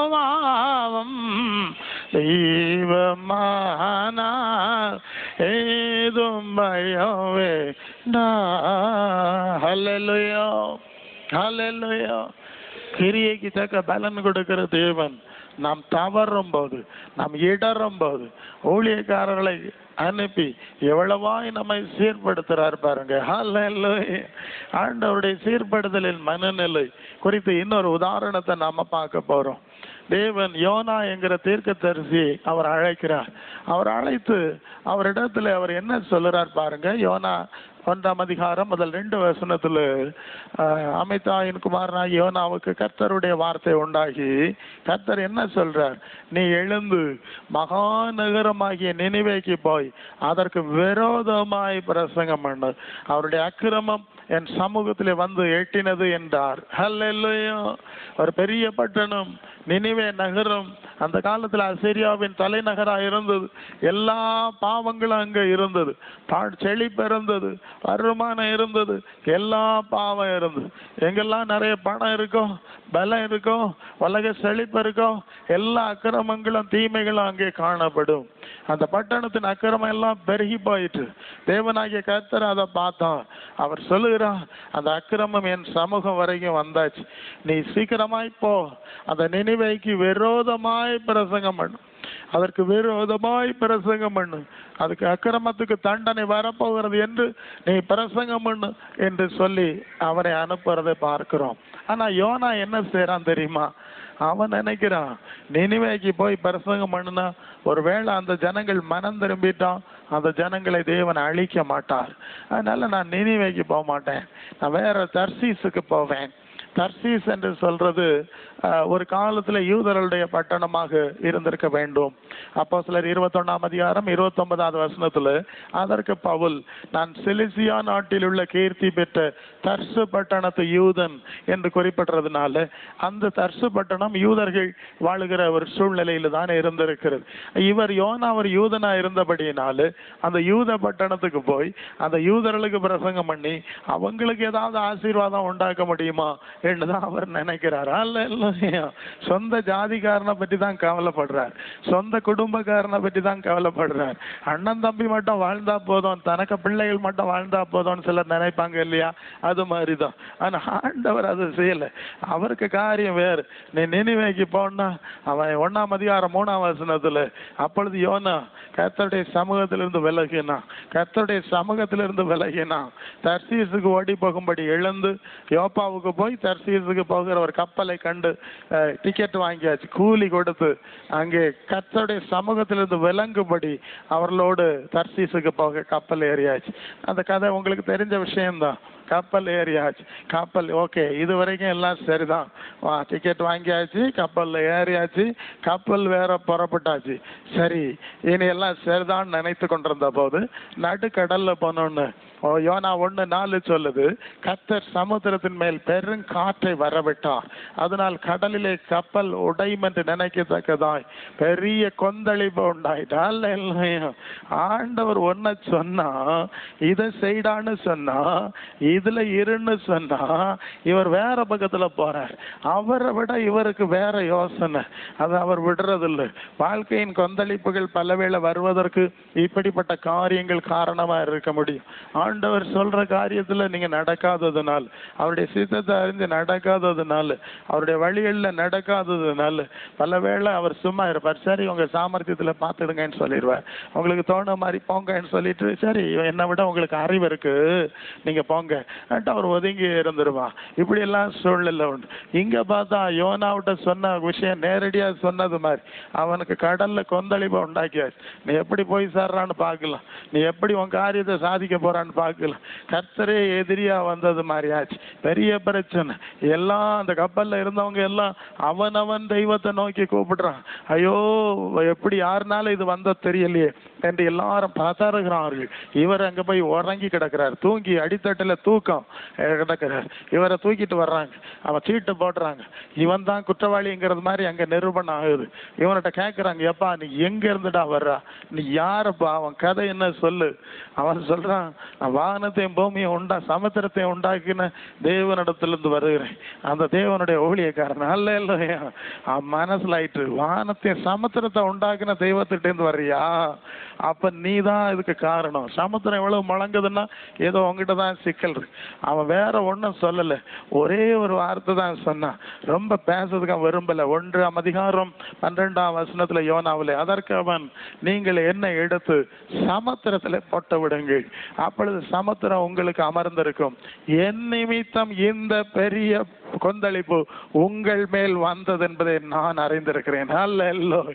அந்த யோனா தப்பு பண்ண போய் அந்த யோனாவை நிமித்தம் கப்பல்ல உள்ள எல்லாருக்குமே சிக்கல். அல்லேலூயா. ரொம்ப சிக்கலான ஒரு காரியம் பாருங்க. ஆண்டவரோட நடந்தாலும் இப்படிப்பட்ட சூழ்நிலை வந்துருதுல்ல. குடும்பத்துல பிள்ளைகள் தப்பு பண்ணாலும் முழு குடும்பமும் பாதிக்கப்படும். புருஷன் தப்பு பண்ணனா முழு குடும்பம் அதன் விளைவு. மனைவி ஏதாவது தவறு பண்ணிட்டோம், அது நிமித்தம் உள்ள விளைவு. இதுதான் வாழ்க்கையினுடைய ஸ்ட்ரக்சர். ஆமா, பண்ணினது தப்பு யோனா தான், எல்லாருக்கும் சிக்கல் உண்டாயிற்று. அவன் முறிந்த சொல்லிட்டான், ரைட், கூடுதல் நான் பேச விரும்பல, தூக்கி என்ன கடல்ல போட்டுருங்க, பார்க்கவே வேண்டாம். அல்ல ஒன்ன பின்ன யோசிக்காண்டா, நான் எந்தாலையும் போறேன், நீங்களாவது தப்பி பழச்சுப்பாங்க. அல்ல இல்லையா, என்ன வித நீங்க ஏன் அழியணும் அப்படி சொல்றாங்க. எல்லாரும் யோசிக்கிறாங்க, என்னடா இது, கூட வந்த ஒரு பயணியை தூக்கி கடல்ல போடணும்னா அது சாதாரணமான விஷயமா? ஐயோ நாங்க தயாரில்லப்பா, நாங்க தயாரில்ல. பாருங்க, அந்த மக்கள் ரொம்ப நல்ல மக்களா இருந்திருக்காங்க, நாங்க ரெடி இல்ல அப்படிங்கிறாங்க. பாக்குறாங்க, அடங்கல கொத்தளிப்பு நடக்காது. ஆமா சொல்றான், வேற வழி கிடையாது, இந்த பழி உங்கள் மேல வர, தூக்கி போட்டுருங்க, வேற வழி இல்ல, தெய்வமே நீ பாத்துக்க, இவனுக்கு ரத்த பழிக்கு நாங்க பொறுப்பு இல்லை அப்படின்னு சொல்லி யோனாவை கடல்ல தூக்கி போட்டதான் உண்டு. எல்லா கொந்தளிப்பும் சரியாயிட்டு. அல்ல இல்ல, அல்ல இல்ல. ஆமா, இது போலதான் சில வேளை நம்ம வாழ்க்கையில நடக்கும். தூக்கி போடவங்க இல்ல, தண்ணியில போட வேண்டியதுதான், போட்டாதான் எல்லாம் சரியாகும். அல்ல இல்ல. ஒரு முறை ஒரு ஊழியக்காரர் ஒரு செய்தியில ஒரு காரியம் சொன்னார். இந்த செய்தி அவங்க ஊழியத்துல ஒரு பாச ஊழியத்துக்கு அழைக்கப்பட்டிருந்தா, அவர் பிரசங்கம் பண்ணிட்டு இருந்தார். அப்படியே பிரசங்கம் பண்ணிட்டு இருக்கும்போது யோனா சம்பவம் இடையில வந்துட்டு தான். இடையில வந்துட்டு இருக்கும்போது அதை வச்சு அவர் பிரசங்கம் பண்ணாரா, குடும்பத்துல உண்டாகிற குழப்பத்துக்கு காரணம் நீதான் யோனா, ஒன்ன தூக்கி தண்ணியில போட்டா எல்லா பிரச்சனையும் சரியாவா? இல்ல. அதாவது அவங்க வந்திருந்த விசுவாசிகள்ல, கூட்டத்துக்கு வந்தவங்கல்ல, பிரசங்கம் கேட்கறவங்க, ஒரு ஆளு ஞான ஸ்நானம் வேறுபாடு இந்த சூழ்நிலைக்குள்ள வராம இருந்துகிட்டே இருக்கார். ஞான ஸ்நானம் சத்தியம் சவத்துக்கெல்லாம் கீழ்படியாம இருந்துட்டு இருக்காராம். அந்த ஆள் அன்னைக்கு பார்த்து வந்திருக்காரு. இது வார்த்தை, அவர் ஒன்ன தூக்கி தண்ணியில போட்டாதான் உன் குடும்பத்தோட கொந்தளிப்பு தீரும். அந்த ஆளு கூட்டம் முடிஞ்ச உடனே ஒப்பு கொடுத்து ஞான ஸ்நான உபதேசத்துக்கு கீழ்படிஞ்சார் அப்படின்னு சொல்லிட்டு அவர் பிரசங்கத்துல சொன்னார். ஆமா, இது போல எல்லாம் சூழ்நிலைகள் உண்டு. எனக்கு அன்பானவர்களே, தூக்கி போட்டாச்சு, எல்லாம் கொந்தளிப்பு சரியாயிடுச்சு. அந்த நேரம் பார்த்து யோனாவை விடுற பாடல, இவன் சாக போறேன்னு விடுற பாடல, கிணத்துல குதிச்சிருவேன் அங்க நடக்கிற பாடல, ஒரு மீனை ரெடி பண்றார். விழுங்கு விடாத அவனை, பிடிச்சாச்சு. அது ஆயத்தம் பண்ணப்பட்டிருந்த மீனை கர்த்தர் 1:17 பெரிய மீனை கர்த்தர் ஆயத்தம் பண்ணி இருந்தார். அந்த மீன் வயிற்றுல யோனா ராப்பகல் 3 நாள் இருந்தான். அங்கே உட்காரு, நீ ஜெபம் பண்ணு, ஒரு 3 நாள் ஜெபம், ஃபாஸ்டிங் பிரேயர். ஆமா, மீனுக்கு வயிற்றுக்குள்ள உட்காந்து நீ ஃபாஸ்டிங் பிரேயர் பண்ணு அப்படி வச்சிருக்கு. இவர் சாப்பிட முடியுமா மீனுக்கு வயிற்றுக்குள்ள இருந்து? அப்படிதான்.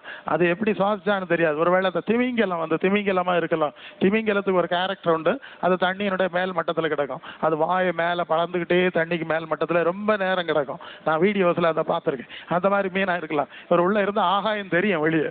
அந்த மாதிரிதான் அதுக்கு செட்டப். இப்படிதான் இருந்திருக்கணும். சரி, இந்த 3 நாள் கழிச்சு, இந்த 3 நாள் கழிச்ச உடனே இந்த மீன் அப்படியே கொண்டு வந்து என்ன பண்ணிட்டு கரையில கொண்டு இறக்கி விட்டுட்டு கக்கி விட்டு விலங்கல்ல அது உள்ளே வச்சுட்டு அப்படியே கொண்டு கரையில நீர்மூழ்கி கப்பல் மாதிரி அது ஒரு கப்பல்ல ஏறி போனாரு. இப்ப இன்னொரு கப்பல்ல ஏறி இறக்கி வந்திருக்கிறார், கொண்டு இறக்கி வெளியே போட்டாச்சு. இப்போ கர்த்தருடைய வார்த்தை 2ஆம் தரம் உண்டாகுது. 3ஆம் அதிகாரத்திலே நாம 1-10 வரை உள்ள வசனங்களிலே நாம் அதை பார்க்கலாம். 2ஆம் தரம் கர்த்தருடைய வார்த்தை மீண்டும் உண்டாகி, நீ எழுந்து மகாநகரமாகிய நினைவைக்கு போய் நான் உனக்கு கற்பிக்கும் வார்த்தையை அதற்கு விரோதமாய் பிரசங்கி என்று சொன்னார். அல்லேலூயா. முதல்ல சொன்ன அதே வார்த்தை தான், நீ எழுந்து போ, அங்க போய் நினிவேக்கு விரோதமாய் பிரசங்கம் பண்ணு என்று சொன்னார்.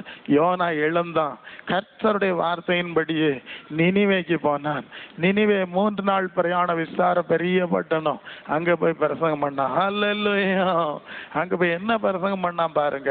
அது யோனா 3ஆம் அதிகாரம் 4ஆம் வசனத்துல, யோனா நகரத்தில் பிரவேசித்து 1 நாள் பிரயாணம் பண்ணி இன்னும் 40 நாள் உண்டு, 40 நாள் உண்டு, அப்பொழுது நினிவே கவிழ்க்கப்பட்டு போம் என்று கூறி நான் பாருங்க. பிரசங்கம் என்னது? பட்டணம் அழிக்கப்பட போகுது. 40 days 40 நாள் தான் அந்த பட்டணத்துக்கு ஆயுஸ். அதோட இது முடிய போகுது. ஆமா, தேவன் இதை அழிக்க போகிறார், இதை அழிக்க போகிறார் என்று சொல்லி ஆவேசமா பிரசங்கம். கடல்ல விழுந்து மீனுக்கு வயதுல 3 நாள் சாப்பிடாம இருந்து உபவாசம் ஜெபம் பண்ணி வந்திருக்கார். அவருக்கு தெரியும் இனி பேசாம இருந்தா என்ன செய்ய போறாரு தெரியாது. ஆவேசமா பிரசங்கம், எல்லாம் சேர்த்து கோபத்துல நீங்க விளங்காத பொங்க. ஆமா, அந்த ஆவேசம் தான் அவருக்கு. கோபம் எல்லாம் தீர்த்தான் பிரசங்கம் பண்றார். அப்படியே பிரசங்கம் பண்றாங்க. என்ன நடந்தது தெரியுமா? 3ஆம் அதிகாரம் 5-10 வரை உள்ள வசனங்கள்ல, அப்பொழுது நினிவேயில் உள்ள ஜனங்கள் தேவனை விசுவாசித்தார்கள், உபவாசம் செய்யும்படி கோரினார்கள், பெரியோர் முதல் சிறியோர் மட்டும் ரெட்டுடுத்தி கொண்டார்கள். இந்த செய்தி நினிவேயின் ராஜாவுக்கு எட்டின போது அவன் தன் சிங்காசனத்தை விட்டு எழுந்தான், உடுத்தி இருந்த உடுப்பை கலட்டி போட்டு ரெட்டை உடுத்தி கொண்டு சாம்பலில் உட்கார்ந்தான்.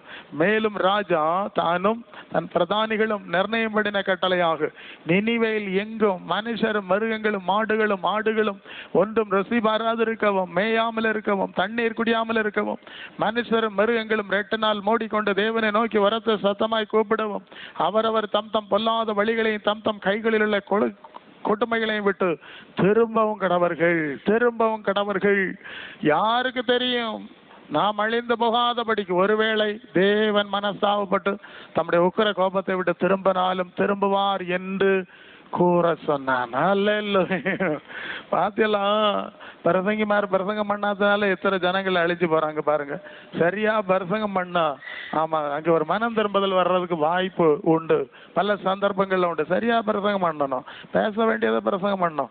எதையவே பேசி மக்களை குழப்பி விட்டுட்டா அவங்களுக்கு இன்னும் குழம்பி போவார்கள். அப்படி அல்ல, நேர்த்தியாய் உள்ளதை உள்ளபடி வசனத்தின்படி சொன்னா போதும், அளவா சொன்னா போதும். தேவன் தான் கிரியை செய்யறது, நாம அங்க ஒன்னும் கிரியை செய்து விட முடியாது. நமக்கு தந்ததை நாம போடுகிறோம், அவர் கிரியை செய்யட்டும் என்று நாம் அவருடைய கையிலே கொடுத்து எதிர்பார்த்து நாம் அதை செய்யறோம்.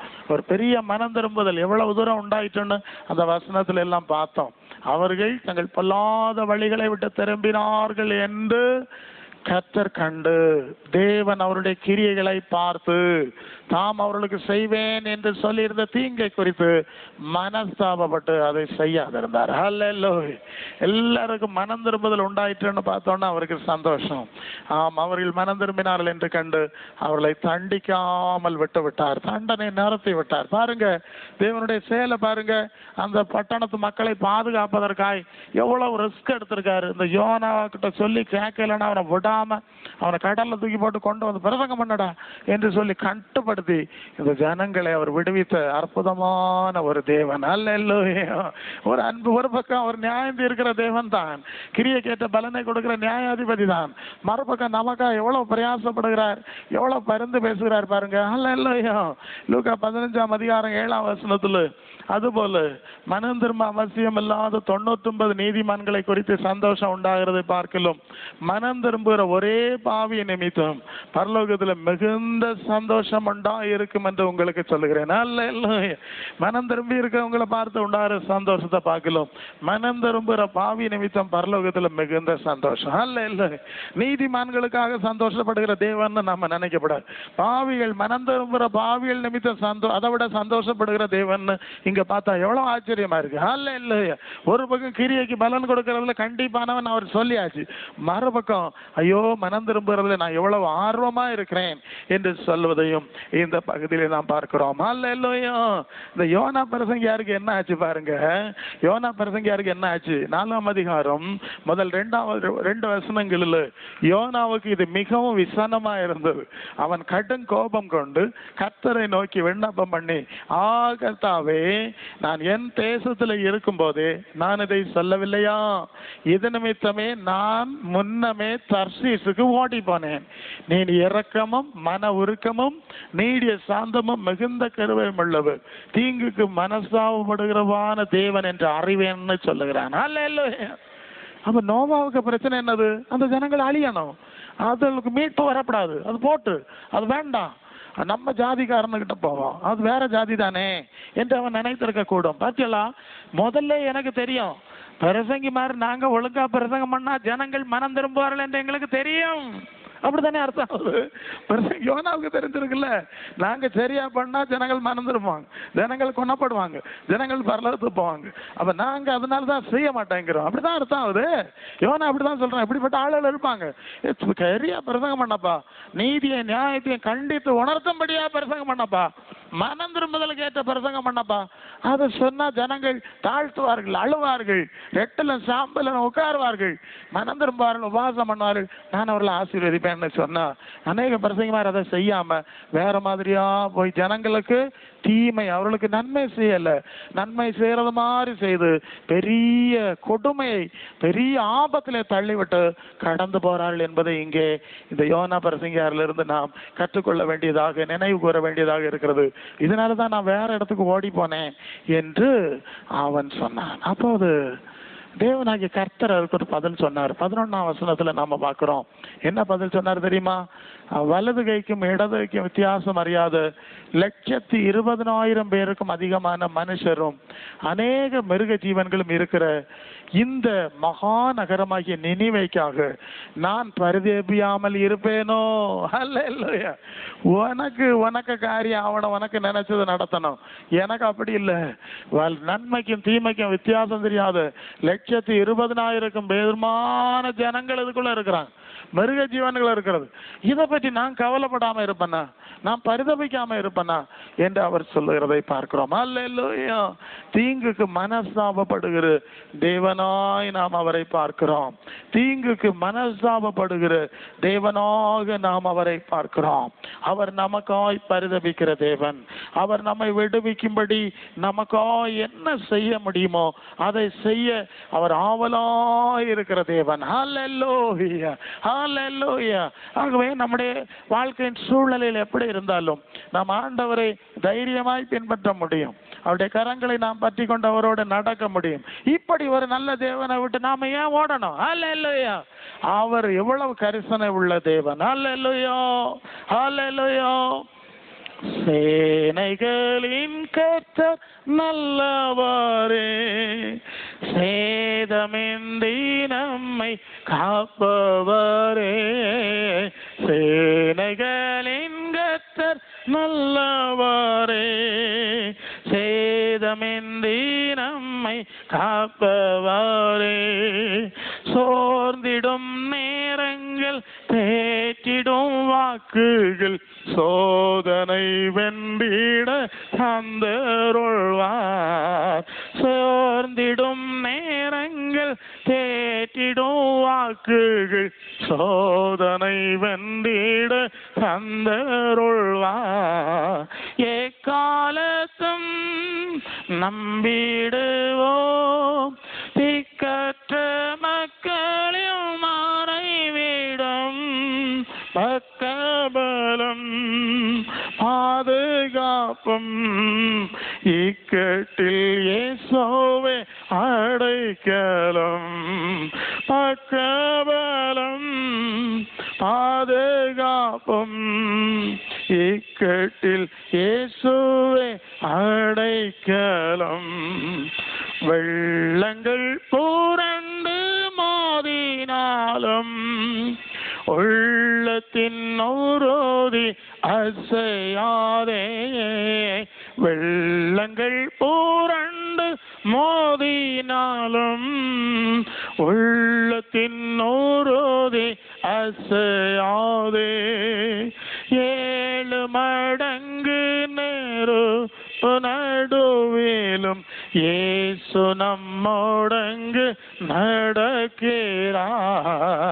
7 மடங்கு நெருப்பு நடுவிலும் இயேசு நம்மோடங்கு நடக்கிறார். எக்காலத்தும் நம்பிடுவோம் திக்கற்ற மக்களும் மறைவிடம். பக்கபலம் பாதுகாப்பும். இக்கட்டில் இயேசுவே அடைக்கலம். பக்கபலம் பாதுகாப்பும். இக்கட்டில் இயேசுவே அடைக்கலம்.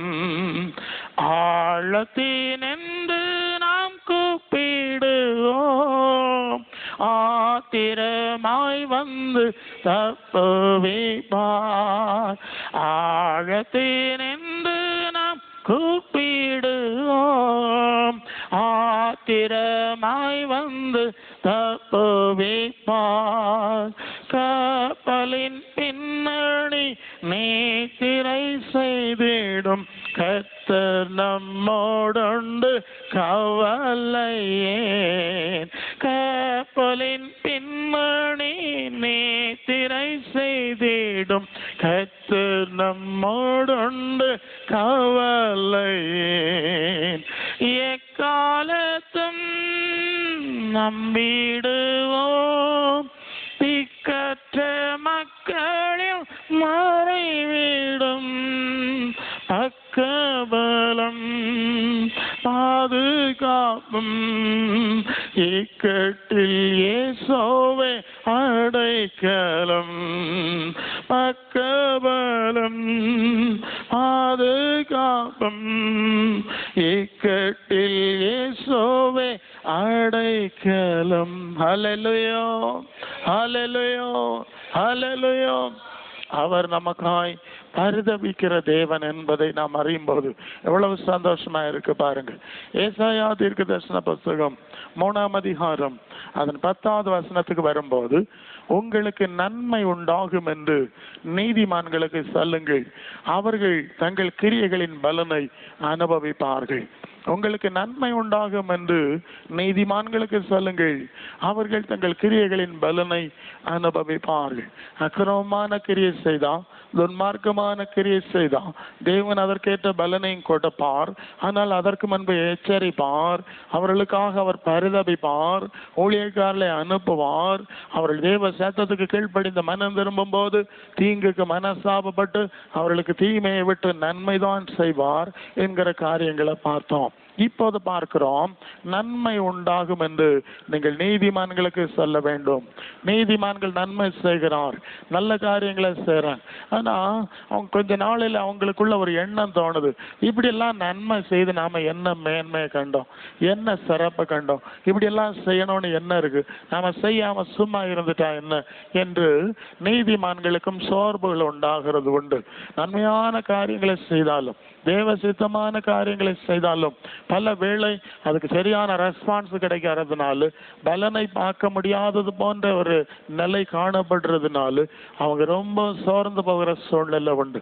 அங்கேயும் தேவன் ஊழியக்காரனை அனுப்புறார். அல்லேலூயா. நீதிமான்கள் இடத்துல அனுப்புறான். நன்மை உண்டாகும், நீ இன்னும் தொடர்ந்து நன்மையை செய்யப்பா, நற்கிரியில உறுதியா இருப்பா என்று சொல்லி அவனையும் உற்சாகப்படுத்துவதற்கு ஊழியக்காரர்களை அனுப்புறதை பார்க்கிறோம். அப்போஸ்தலர் 10:31 வரும்போது, கொர்நேலியு என்ற தேவ மனுஷன் அல்லது அவன் ஒரு பிரஜாதி மனுஷனாய் இருந்தும் அவனுக்கு தெரிந்த அளவு அவன் தேவனுக்கு பயப்பட்டு அவன் தான தர்மங்களை செய்து நற்செயல்களை செய்து வந்ததை தேவன் கவனித்து கொண்டே இருந்தார். கவனித்து கொண்டே இருந்தபடினாலே ஒரு குறிப்பிட்ட நாளில் கர்த்தருடைய தூதன் ஒருவனை அவனுக்கு வீட்டுக்கு அனுப்பினார். அவன் ஜெபம் பண்ணி கொண்டிருக்கும் போது கர்த்தருடைய தூதன் வந்து சொல்லுகிற வார்த்தை என்ன தெரியுமா? ஆம், உன்னுடைய ஜெபங்களும் உன் தான தர்மங்களும் தேவனுக்கு நினைப்பூட்டுதலாக அவர் சந்நிதியில் வந்து எட்டி இருக்கிறது என்று அப்போஸ்தலர் 10:31 நாம பார்க்கிறோம். அவன் சொல்ற வார்த்தை, நீ பண்ணின ஜெபத்தை எல்லாம் தேவன் கணக்கு வைத்திருக்கிறான், உன் நற்கிரியைகள் எல்லாம் தேவன் கணக்கு வைத்திருக்கிறாரப்பா, அதை நினைவு கூர்ந்தார். உனக்கு மகிமையான ஆசீர்வாதங்களை கொடுக்கும்படிதான் என்ன அனுப்பினார். பேதுருவை நீ அழைக்க வேண்டும், அவன் வந்து பிரசங்கம் பண்ணுவான், அவன் செய்ய வேண்டிய காரியத்தை சொல்லுவான். நீங்கள் அதுல நடக்கும் போது மகிமையான ஆசீர்வாதங்களை நீ பெற்றுக்கொள்ள முடியும் என்று அவன் வழிகாட்டுறதை பார்க்கிறோம். நம்முடைய ஜெபங்கள், நம்முடைய கிரியைகளை எல்லாம் தேவன் கணக்கு வைக்கிற தேவன். ஹல்லேலூயா. மற்றவங்க மறந்துடுவாங்க, ஆனா தேவன் மறக்கிறது இல்லை. குறிப்பிட்ட கட்டத்தில் அதன் பலனை கொடுப்பார்.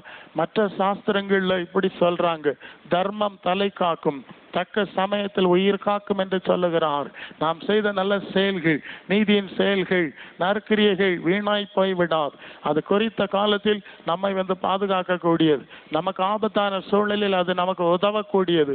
ஏன்னா நீங்க புண்ணியம் செய்திருந்தா உங்களுக்கு அதுக்கு பலன் கிடைக்கணும் இல்லையா என்ற நம்பிக்கையில் இருப்பதை நாம் பார்க்கிறோம். ஆகவே நன்மையான காரியங்களை செய்யறதுல, நீதியான காரியங்களை செய்யறதுல நாம சோர்ந்து போகாம இருக்கணும். சோர்ந்து போகாம இருக்கணும். ரோமர் 2:7 சொல்லுகிறது, சோர்ந்து போகாமல் நற்கிரியைகளை செய்து மகிமையை, கனத்தை, அழியாமையை தேடுகிறவர்களுக்கு தேவன் நித்திய ஜீவனை கொடுக்கிறார். ஹல்லேலூயா, ஹல்லேலூயா. பொதுவாக உலகத்துல மனுஷர்கள் ஒரு நன்மை செய்தா அதுக்கு பலனை எதிர்பார்த்து தான் செய்யறாங்க. அதுக்கு பலனை எதிர்பார்த்து தான் அவங்க செய்யறாங்க. கல்யாண வீட்டுக்கு நீங்க போனீங்கன்னா, நீங்க 100 ரூபா கொடுத்தீங்கன்னா நீங்க வந்து ஒரு எதிர்பார்ப்போடு தான் செய்வீங்க. நம்ம வீட்லயும் ஒரு காரியம் வரும்போது கார்டு போடணும். இந்த 100 ரூபாயா 200 ரூபாயா அவன் கொண்டு வர்றானா இல்லையான்னு கணக்கு பார்க்கணும். இல்ல இப்படித்தான் செய்யறோம். அவன் கொடுத்தா வந்தானோ, என்ன கொண்டு வந்தான் என்னெல்லாம் நீங்க கணக்கு பார்த்துருவீங்க. கண்ணாலே கணக்கு பார்த்துருவீங்க. இது எவ்வளவுக்கு தேரும் என்கிறதெல்லாம் பார்த்துட போறீங்க. இப்படி எல்லாம் பார்த்து தான் கொடுப்பாங்க, நன்மை செய்வாங்க. உங்கள்ட்ட சொந்தம் கொண்டாடுறவங்க எல்லாம் உங்களால நன்மை உண்டானா சொந்தம் கொண்டாடுவாங்க. உங்களை கொண்டு ஒரு காரியம் ஆக போலன்னா சொந்த காரணம் தெரியாதுன்னு சொல்லிட்டு ஒதுங்கி போயிட போற. அப்படித்தான் நன்மை செய்யறோம். ஏதாவது நடக்குமா? 10 ரூபா போட்டா 15 ரூபா கிடைக்குமா? இப்படித்தான் நாம நன்மை உலகத்துல செய்யறாங்க. ஆனா தேவனுடைய பிள்ளைகள் அப்படி செய்யக்கூடாது. உலகத்துல நன்மைக்கு பலன் கிடைக்குமோ இல்லையோ, இங்க என்ன சொல்லுது? அவங்க சோர்ந்து போகாம நற்கிரியை செய்தான் அவங்களுக்கு மகிமை கிடைக்கிறது, கனம் கிடைக்கிறது, அழியாத பொக்கிஷமாய் அது அவர்களுக்கு பரலோகத்துல கிடைக்கிறது. அல்ல, ஒரு விசுவாசிக்கு அவிசுவாசிக்கு உள்ள வித்தியாசம் இதுதான். ஒரு விசுவாசி உலகத்துல ஏதாவது கிடைக்கும்னு நினைச்சுதான் எதையும் செய்வான். ஒரு அவிசுவாசி உலகத்துல ஏதாவது கிடைக்கும்னு நினைச்சுதான் ஏதாவது செய்வான். ஆனா ஒரு விசுவாசியா இருந்தா அப்படி இல்லை. உலகத்துல கிடைச்சாலும் சரி கிடைக்காட்டாலும் சரி, மனுஷன் அதுக்கு ரெஸ்பான்ஸ் பண்ணாலும் சரி பண்ணாட்டாலும் சரி, என்னுடைய தேவன் அதுல கணக்கு வச்சிருக்கிறார். அல்ல, எனக்கு பிரின்சிபிள் அதுதான். என் கடமை நான் செய்யணும், அதுக்கு பலன் அவர்கிட்ட கிடைக்கும். அல்லேலூயா. அந்த நம்பிக்கையோட தான் நாம நன்மை செய்யணும். இப்பதான் நம்ம விசுவாசிகளா இருக்க முடியும். உங்களுடைய குறைவுகளை எல்லாம் தேவன் மகிமையிலே நிறைவாக்குவார் என்று தேவ வசனம் சொல்லுகிறது. மகிமையிலே நிறைவாய் நாம் பலனை பெற்றுக் கொள்ளும்படியா தான் நாம ஓடிட்டு இருக்கிறோம். அப்படி இல்லாம ஒரு பெரிய கல்லறை கட்டுவாங்க, அதுக்கு மேல மலர் விளையெல்லாம் பிள்ளைகள் நிறைய வைப்பாங்கன்னு ஆசைப்பட்ட ஒண்ணு நாம் அதை செய்யல. மகிமையில் நமக்கு நல்ல பலன் கிடைக்கும் என்ற நம்பிக்கையோடு செய்கிறோம், செய்ய வேண்டும்.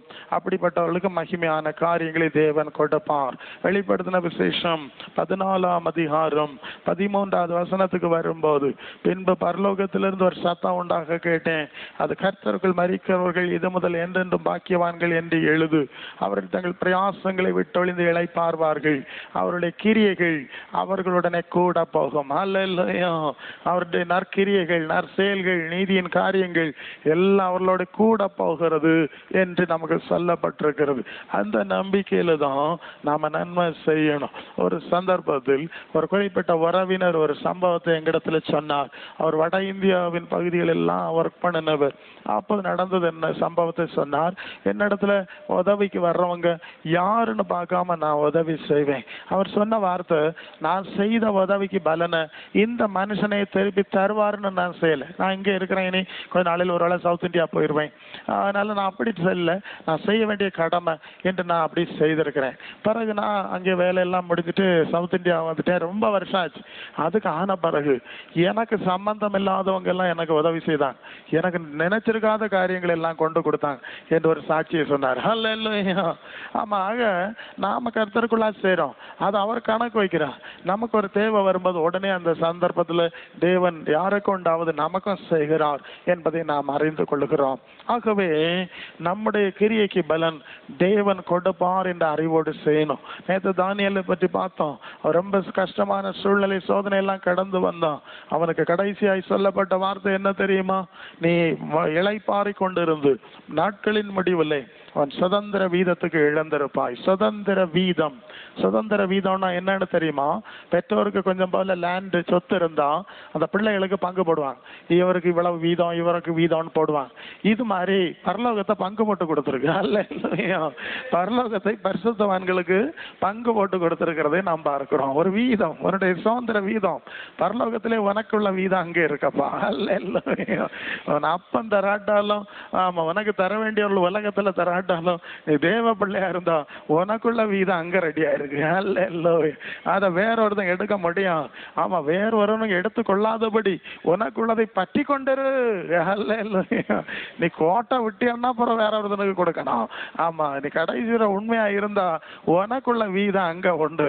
அதனால உலகத்துல எனக்கு வீதம் இல்லையே, மற்றவங்கள மாதிரி இல்லையே, 4 பேரை போல இல்லையேன்னு நீங்க கவலைப்படக்கூடாது. அல்லேலூயா. பரலோகத்துல எனக்கு ஒரு வீதம் வேணும். இங்க வீதம் கிடந்தாலும் பயவை வாங்கி பறிச்சுட்டு விரட்டி போடுவான். ஒரு கல்லர் குண்டை வெட்டி உள்ள பூத்தி பெரிய கல்லையும் மேல தூக்கி வச்சு போடுவான். அவன் வீதம் கிடைச்சும் பிரயோஜனம் இல்லாம போயிடும், எடுக்க முடியாது. பரலோகத்திலே நமக்கு வீதம் வேணும், சுதந்திர வீதம். அதை அவர் கொடுக்கிறார். நற்கிரியை செய்யறவங்க, தேவனுக்குள்ளான கிரிகளை செய்யறவங்களுக்கு அதெல்லாம் வச்சு பரலோகத்திலே பொக்கிஷமாய் அதை சேர்த்து கொடுக்கிறார் என்பதை நாம் பார்க்கிறோம். ஹல்லேலூயா. ஹல்லேலூயா. ஆண்டவர் சொல்லும்போது சொன்னார், பரலோகத்திலே பொக்கிஷங்களை சேர்த்து வையுங்கள், அங்க பூச்சியும் துருவம் ஒன்றும் கெடுக்காது, அங்க ஒன்றும் தீமை அணுகாது, ரொம்ப உறுதியா இருக்கும்னு சொல்லுகிறார். பரலோகத்திலே பொக்கிஷங்களை சேர்த்து வைக்கிறவங்க தான் பரலோகத்துக்கு போக ஆசைப்படுவான். அநேகருக்கு பரலோகத்துக்கு போற ஆசை இல்லை. அது ஏன் ஆசை இல்லை தெரியுமா? அவங்க நினைக்கிறதெல்லாம் இங்கே இருக்கு. உங்களுடைய பொக்கிஷம் எங்கே இருக்கிறதோ அங்கே உங்கள் இருதயம் இருக்கும் என்று ஆண்டவர் சொன்னார். நீங்க எங்க பணப்பட்டி எங்க வச்சிருக்கீங்களோ அங்கதான் உங்க மனசு, அங்கதான் பெட்டி இருக்கு, அங்கதான் பேச இருக்கு, உங்க மனசு அங்கதான் இருக்கு. பொக்கிஷமா நீங்க நினைக்கிற காரியம் எங்க இருக்கோ அதுக்கு மேலதான் உங்க மனசு இருக்கும். உலகத்துல உங்க பொக்கிஷம் இருந்தா உங்க மனசு உலகத்துக்கு மேலதான் சுத்தி சுத்தி வரும். பரலோகத்துல உங்களுக்கு பொக்கிஷம் இருந்தா பரலோகத்துல உங்களுடைய இதயம் சுத்தி சுத்தி வரும். உண்மைதானே? அல்லேலூயா. அப்போ அநேகருக்கு பரலோகத்துக்கு போற விருப்பம் இல்லை. பரலோகத்துக்கு ஒண்ணு அனுப்பல, அங்க முன்கூட்டி ஏதாவது அனுப்புனா தானே, அங்க பொக்கிஷமா ஏதாவது சேர்த்து வச்சா தானே. அல்லேலூயா. அப்படி ஒண்ணும் செய்யாதனால ஜனங்களுக்கு பரலோகம் எங்க கிடைக்க போகுது, இங்கேயாவது கிடைக்கட்டும், இங்கேயே சண்டை போட்டுட்டே ஒன்னும் கிடைக்காம போறாங்க. நாம அப்படி இருக்கக்கூடாது. எனக்கு அன்பானவர்களே, நான் நற்கிரியை செய்யணும், கர்த்தர் நமக்கு பதில் செய்வார்னு நினைச்சு செய்யணும், அவர் கணக்கு வைக்கிறார்னு நினைச்சு செய்யணும், அவர் மகிமையில நிறைவாய் பூரணமாய் நமக்கு கொடுப்பார்னு நினைச்சு செய்யணும். அல்லேலூயா. அல்லேலூயா. பரலோக பொக்கிஷமாய் செய்ய தேவன் நமக்கு உதவி செய்வாராக.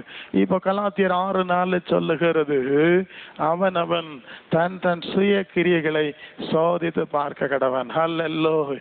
தேவன் கிரியைகளுக்கு பலன் கொடுக்கிறார், தீமைக்கு பலன் கொடுப்பார், நன்மைக்கும் பலன் கொடுப்பார். இப்ப நம்ம பார்க்கிறோம். அப்பொழுது மற்றவனை பார்க்கும் போதல்ல, நம்மை பார்க்கும் போதே நமக்கு மேன்மை பாராட்ட இடம் உண்டாகும். அல்லேலூயா. நாம சோதிச்சு பார்ப்போம், நம்ம வாழ்க்கை காலத்தை பார்ப்போம், என்ன செய்திருக்கிறோம்னு பார்ப்போம். மற்றவங்களுடைய குறைகளை தேட வேண்டாம். உன் கண்ணிலே உத்தரம் இருக்கிறதே, நீ சகோதரன் கண்ணு இருக்கிற திரும்ப பார்க்காதேன்னு ஆண்டவர் சொன்னார். அப்படியே எனக்கு எனக்கு அன்பானவர்களே, நம்மையே அதிகமா இது எப்ப பார்த்தாலும் நமக்கு நாமே பார்த்து கொண்டிருக்கக்கூடிய ஒரு மனநிலை நமக்கு வரணும். மற்றவங்களை பார்க்கிறதல்ல, நம்மை பார்க்கிற மனநிலை நமக்கு வர வேண்டும். மத்தேயு 23:28 ஆண்டவர் சொன்னார், அப்படியே நீங்களும் மனுஷருக்கு நீதிமான்களாக புறம்பே காணப்படுகிறீர்கள், உள்ளத்திலே மாயத்தினாலும் அக்கிரமத்தினாலும் நிறைந்திருக்கிறீர்கள். உலகத்துல மனுஷர் வெளியே வந்து நீதிமான் மாதிரி காட்டுவாங்க, நியாயவாதிகள் மாதிரி காட்டுவாங்க, எல்லா அக்கிரமும் எல்லா அநியாயம் செய்வாங்க, ஒன்றும் அவங்கள்ட்ட இருக்காது, நல்ல காரியம் இருக்காது, வெளியே காட்டுவாங்க. அப்படிப்பட்ட நிலைமை நமக்குள்ள இருக்கப்படாது. நாம் தேவனுக்கு முன்பாய் நீதிமான்களாய் உத்தமர்களாய் இருக்கணும். 1 சாமுவேல் 16:7 சொல்லுது, தேவன் சொன்னார், நீ முகத்தை பார்க்காது, மனுஷன் முகத்தை பார்ப்பான், கர்த்தரோ இதயத்தை பார்க்கிறோம். நான் மனசை பார்க்கிறேன், அவன் உள்ளத்தை பார்க்கிறேன், அவன் உள்ளத்தின் எண்ணத்தை பார்க்கிறேன் என்று சொல்லுகிறார். ஹல்லேலூயா, ஹல்லேலூயா. எரேமியா 17:9 சொல்லுகிறது, அவன் வழிகளுக்கும் செய்கைகளின் பலன்களுக்கு தக்கதை கொடுக்கும்படி நான் இருதயத்தை ஆராய்கிறவன், உள்ளந்திரியங்களை சோதித்தறிகிறவராய் இருக்கிறேன் என்று சொன்னார். ஹல்லேலூயா. நம்முடைய உள்ளங்களை தேவன் சோதித்து அறிகிற தேவனாக இருக்கிறார். தானியேல் 5:27 சொல்லுகிறது, தானியேல் 5:27 வரும்போது ஒரு தேவனுடைய நியாய தீர்ப்பு ராஜாவாகிய பெல்ஷாத்சாருக்கு எதிராக வருது. ஒரு கையொறுப்பு அங்கே செவர்ல எழுது, மெனே மெனே தெக்கேல் உபார்சன், மெனே மெனே தெக்கேல் உபார்சன். தெக்கேல் என்பதற்கு நீ தராசிலே நறுக்கப்பட்டு குறையாய் காணப்பட்டாய். தேவன் மனுஷனை நிறுத்து பார்க்கிறார், அவன் கிரியைகளை நிறுத்து பார்க்கிறார். அது நல்லது கெட்டதோ எது இருந்தாலும் நிறுத்து பார்க்கிறான். இவனுடைய நிலைமை என்ன? அவன் கிரியை சரியாய் காணவில்லை. அந்த ராத்திரியிலே ராஜாவாகிய பெல்ஷாத்சார் கொலை செய்யப்பட்டான், அவன் ராஜ்யம் பிரிக்கப்பட்டது என்ற செய்தியை நாம தொடர்ந்து பார்க்க முடியும். ஹல்லேலூயா, ஹல்லேலூயா. நாம் கிரியைகளை விட்டு நற்கிரியை செய்யும்படி ஒரு ஆழமான குணப்படுதல் நம்முடைய வாழ்க்கையில ஏற்பட வேண்டியது அவசியம். ஒரு ஆழமான குணப்படுதல் நம்முடைய வாழ்க்கையில காணப்பட வேண்டியது அவசியம். வெளிப்படுத்தின விசேஷம் 3:17 ஆவியானவர் ஒரு சபையை குறித்து ஒரு சொல்லுகிற ஒரு செய்தியை நாம் பார்க்கிறோம். அந்த சபைக்கு தேவன் சொன்ன வார்த்தை என்ன தெரியுமா? நீ நிர்பாக்கியம் உள்ளவனும் பரிதபிக்கப்படத்தக்கவனும் தரித்திரனும் குருடனுமாய் நிர்வாணியுமாய் இருக்கிறதை அறியாமல் நான் ஐஸ்வர்ய சம்பனன் என்றும் திரவிய சம்பனன் என்றும் எனக்கு ஒரு குறைவும் இல்லை என்று சொல்லுகிறார். விசுவாசிகளுக்கு இப்படிப்பட்ட சோதனை உண்டா? சபைகள், ஆவிக்குரிய சபைகளுக்கு இந்த பிரச்சனை நிறைய இருக்கு. அவங்க நினைக்கிறாங்க, நாங்க எல்லாத்திலையும் வளர்ந்துட்டோம், நாங்க எல்லாத்திலையும் பூரணமாயிட்டோம், என்கிட்ட ஒரு குறையும் கிடையாது, நான் பூரணமா இருக்கிறேன் என்றுதான் நினைச்சிட்டு இருக்கிறாங்க. அவங்க நினைக்கிறாங்க, அவங்களுடைய பார்வையில் அப்படி இருக்கிறாங்க. இதெல்லாம் இல்லாம இருந்தா நான் ஐஸ்வர்யம்னு நீ நினைச்சிட்டு இருக்கிற.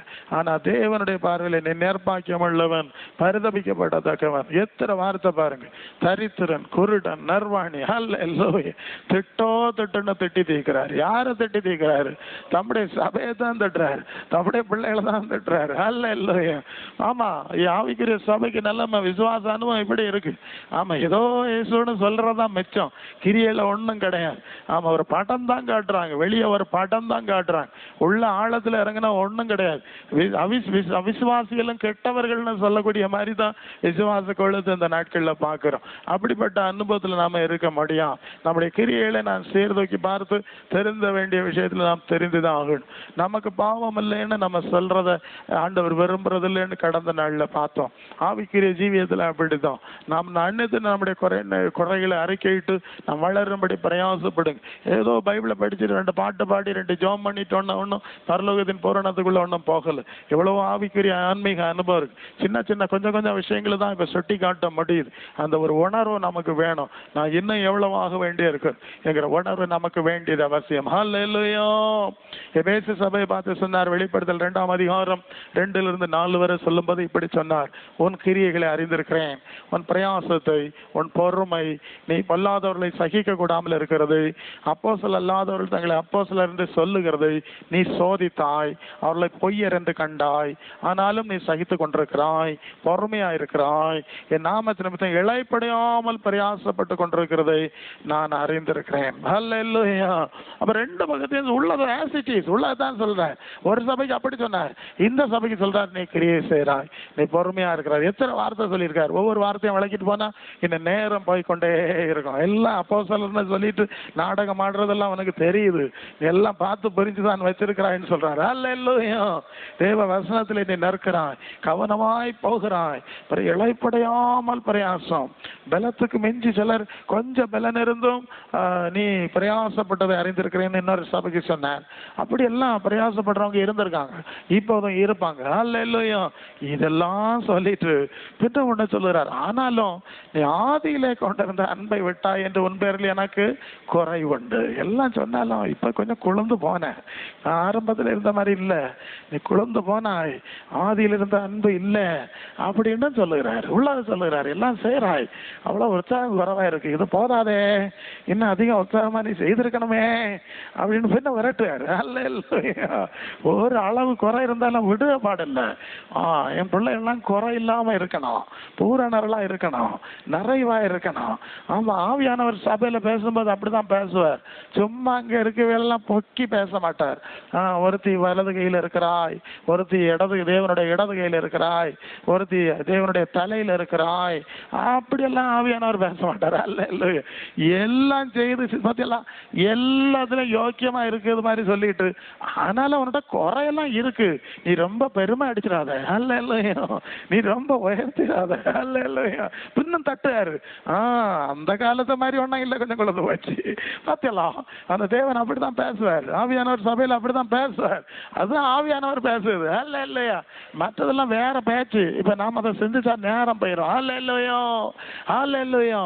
இப்படி நம்முடைய கிரியைகளை அவர் நிதானித்து பார்க்கிறார், ஆராய்ந்து பார்க்கிறார். எனக்கு அன்பான தேவ பிள்ளைகளே, நம்முடைய கிரியைகளை அவர் ஆராய்ந்து பார்க்கிற தேவன். நாம் பூரண பிள்ளைகளாய் விளங்கும்படி நம்மை எச்சரிக்கிற தேவன், கண்டிக்கிற தேவன், சீர்திருத்துகிற தேவன், பரிந்து பேசுகிற தேவன். ஹல்லேலூயா. 1 கொரிந்தியர் 15ஆம் அதிகாரம் 58ஆம் வசனத்தில் பார்க்கிறோம், ஆகையால் எனக்கு பிரியமான சகோதரரே, கர்த்தருக்குள் நீங்கள் படுகிற பிரயாசம் வெறுதாவாயிராது என்று நீங்கள் அறிந்து நீங்கள் உறுதிப்பட வேண்டும், அசையாமல் இருக்க வேண்டும், கர்த்தருடைய கிரியையில் எப்பொழுதும் பெறுகிறவர்களா இருக்கணும். ஹல்லேலூயா. எத்தனை கர்த்தருக்கு பிரியமானவர்களே, நீங்கள் கர்த்தருக்குள் ஏதாவது பிரயாசப்பட்டது உண்டானா அது வெறுதாவாய் போகாது, அதன் காரியத்தை தேவன் மகிமையிலே கொடுப்பார். ஒரு கலசம் தண்ணீர் கொடுத்தவனும் அதனுடைய பலனை அடையாமல் போகான் என்று ஆண்டவர் சொன்னா, உங்கள் கிரியைகளை அவர் வீணாக்க மாட்டார்.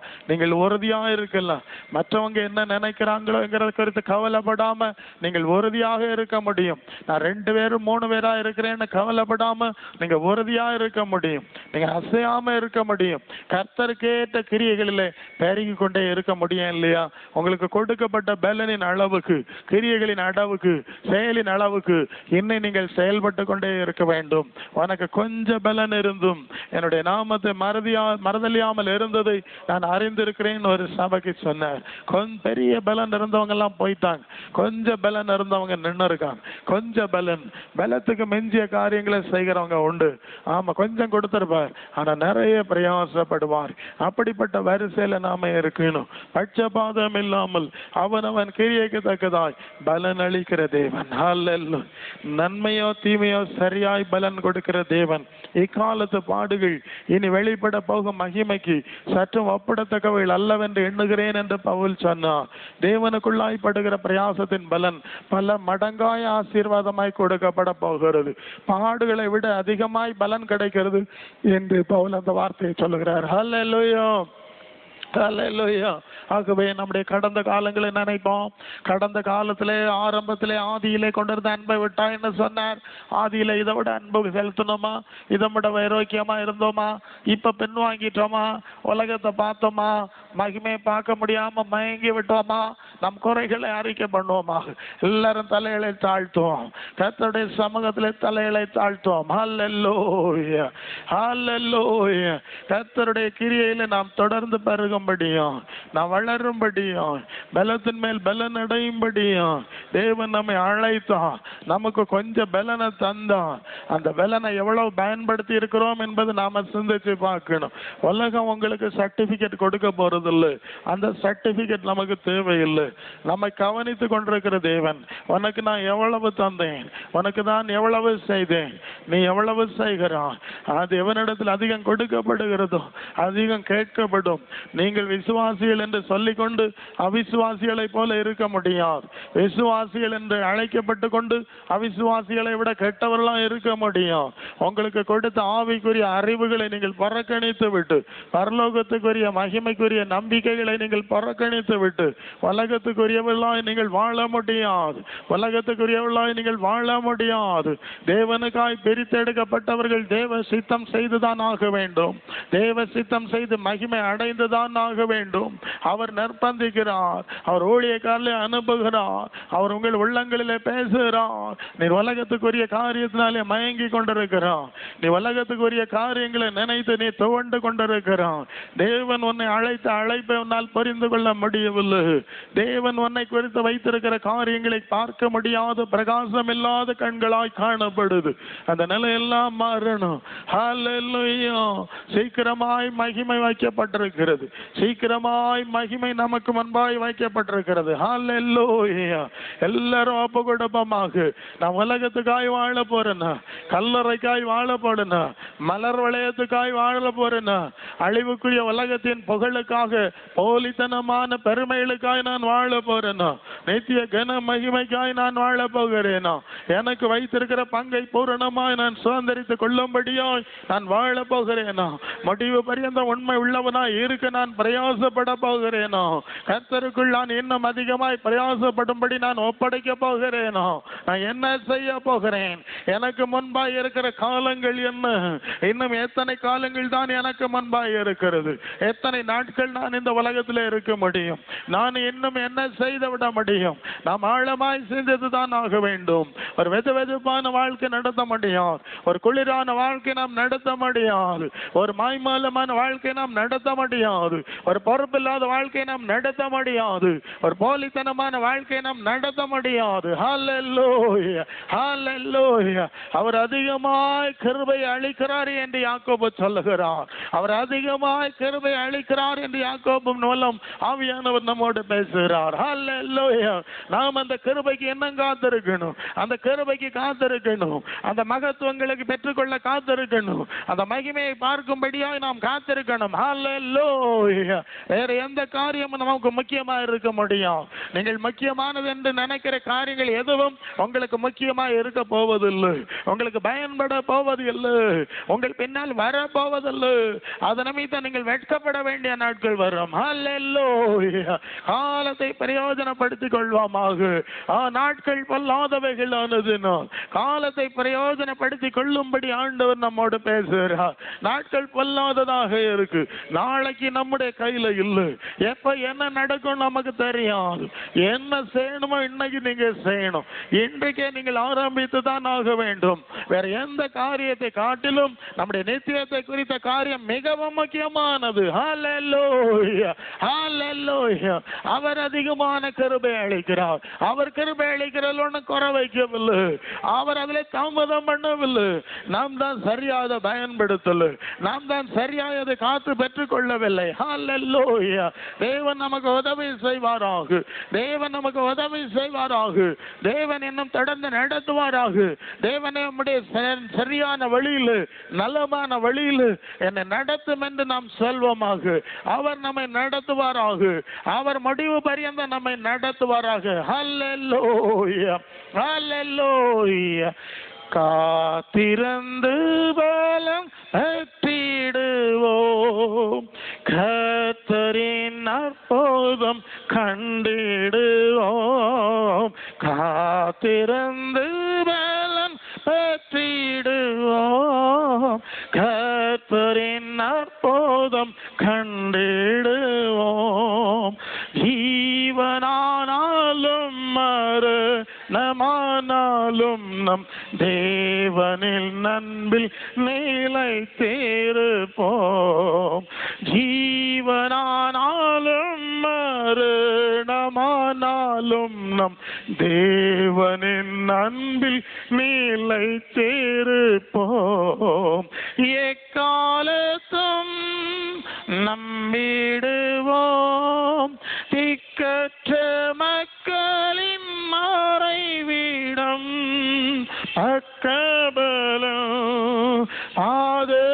காப்பும் இக்கட்டில் இயேசுவே அடைக்கலம் பக்கபலம் பாதுகாப்பும் இக்கட்டில் இயேசுவே அடைக்கலம் இயேசு நம் யுத்தங்கள் நடத்துவார் ஏற்றிடுவோம் என்றும் ஜெய கோடி இயேசு நம் யுத்தங்கள் நடத்துவார் ஏற்றிடுவோம் என்றும் ஜெய கோடி யாவையும் ஜெயித்து வானத்தில் பறந்து இயேசுவை சந்தித்து ஆனந்திப்போம் யாவையும் ஜெயித்து வானத்தில் பறந்து இயேசுவை சந்தித்து ஆனந்திப்போம் எக்காலத்தும் நம்பிடுவோம் திக்கற்ற மக்களின் மறைவிடம் பக்கபலம் பாதுகாப்பும் இக்கட்டில் இயேசுவே அடைக்கலம் பக்கபலம் பாதுகாப்பும் இக்கட்டில் இயேசுவே அடைக்கலம் சேனைகளின் கர்த்தர் நல்லவரே சேதமின்றி நம்மை காப்பவரே சேனைகளின் கர்த்தர் நல்லவரே சேதமின்றி நம்மை காப்பவரே சோர்ந்திடும் நேரங்கள் தேற்றிடும் வாக்குகள் சோதனை வென்றிட தந்தருள்வார் சோர்ந்திடும் நேரங்கள் தேற்றிடும் வாக்குகள் சோதனை வென்றிட தந்தருள்வார் எக்காலத்தும் நம்பிடுவோம் திக்கற்ற மக்களின் மறைவிடம் பக்கபலம் பாதுகாப்பும் இக்கட்டில் இயேசுவே அடைக்கலம் பக்கபலம் பாதுகாப்பும் இக்கட்டில் இயேசுவே அடைக்கலம் அல்லேலூயா அல்லேலூயா அல்லேலூயா அல்லேலூயா அல்லேலூயா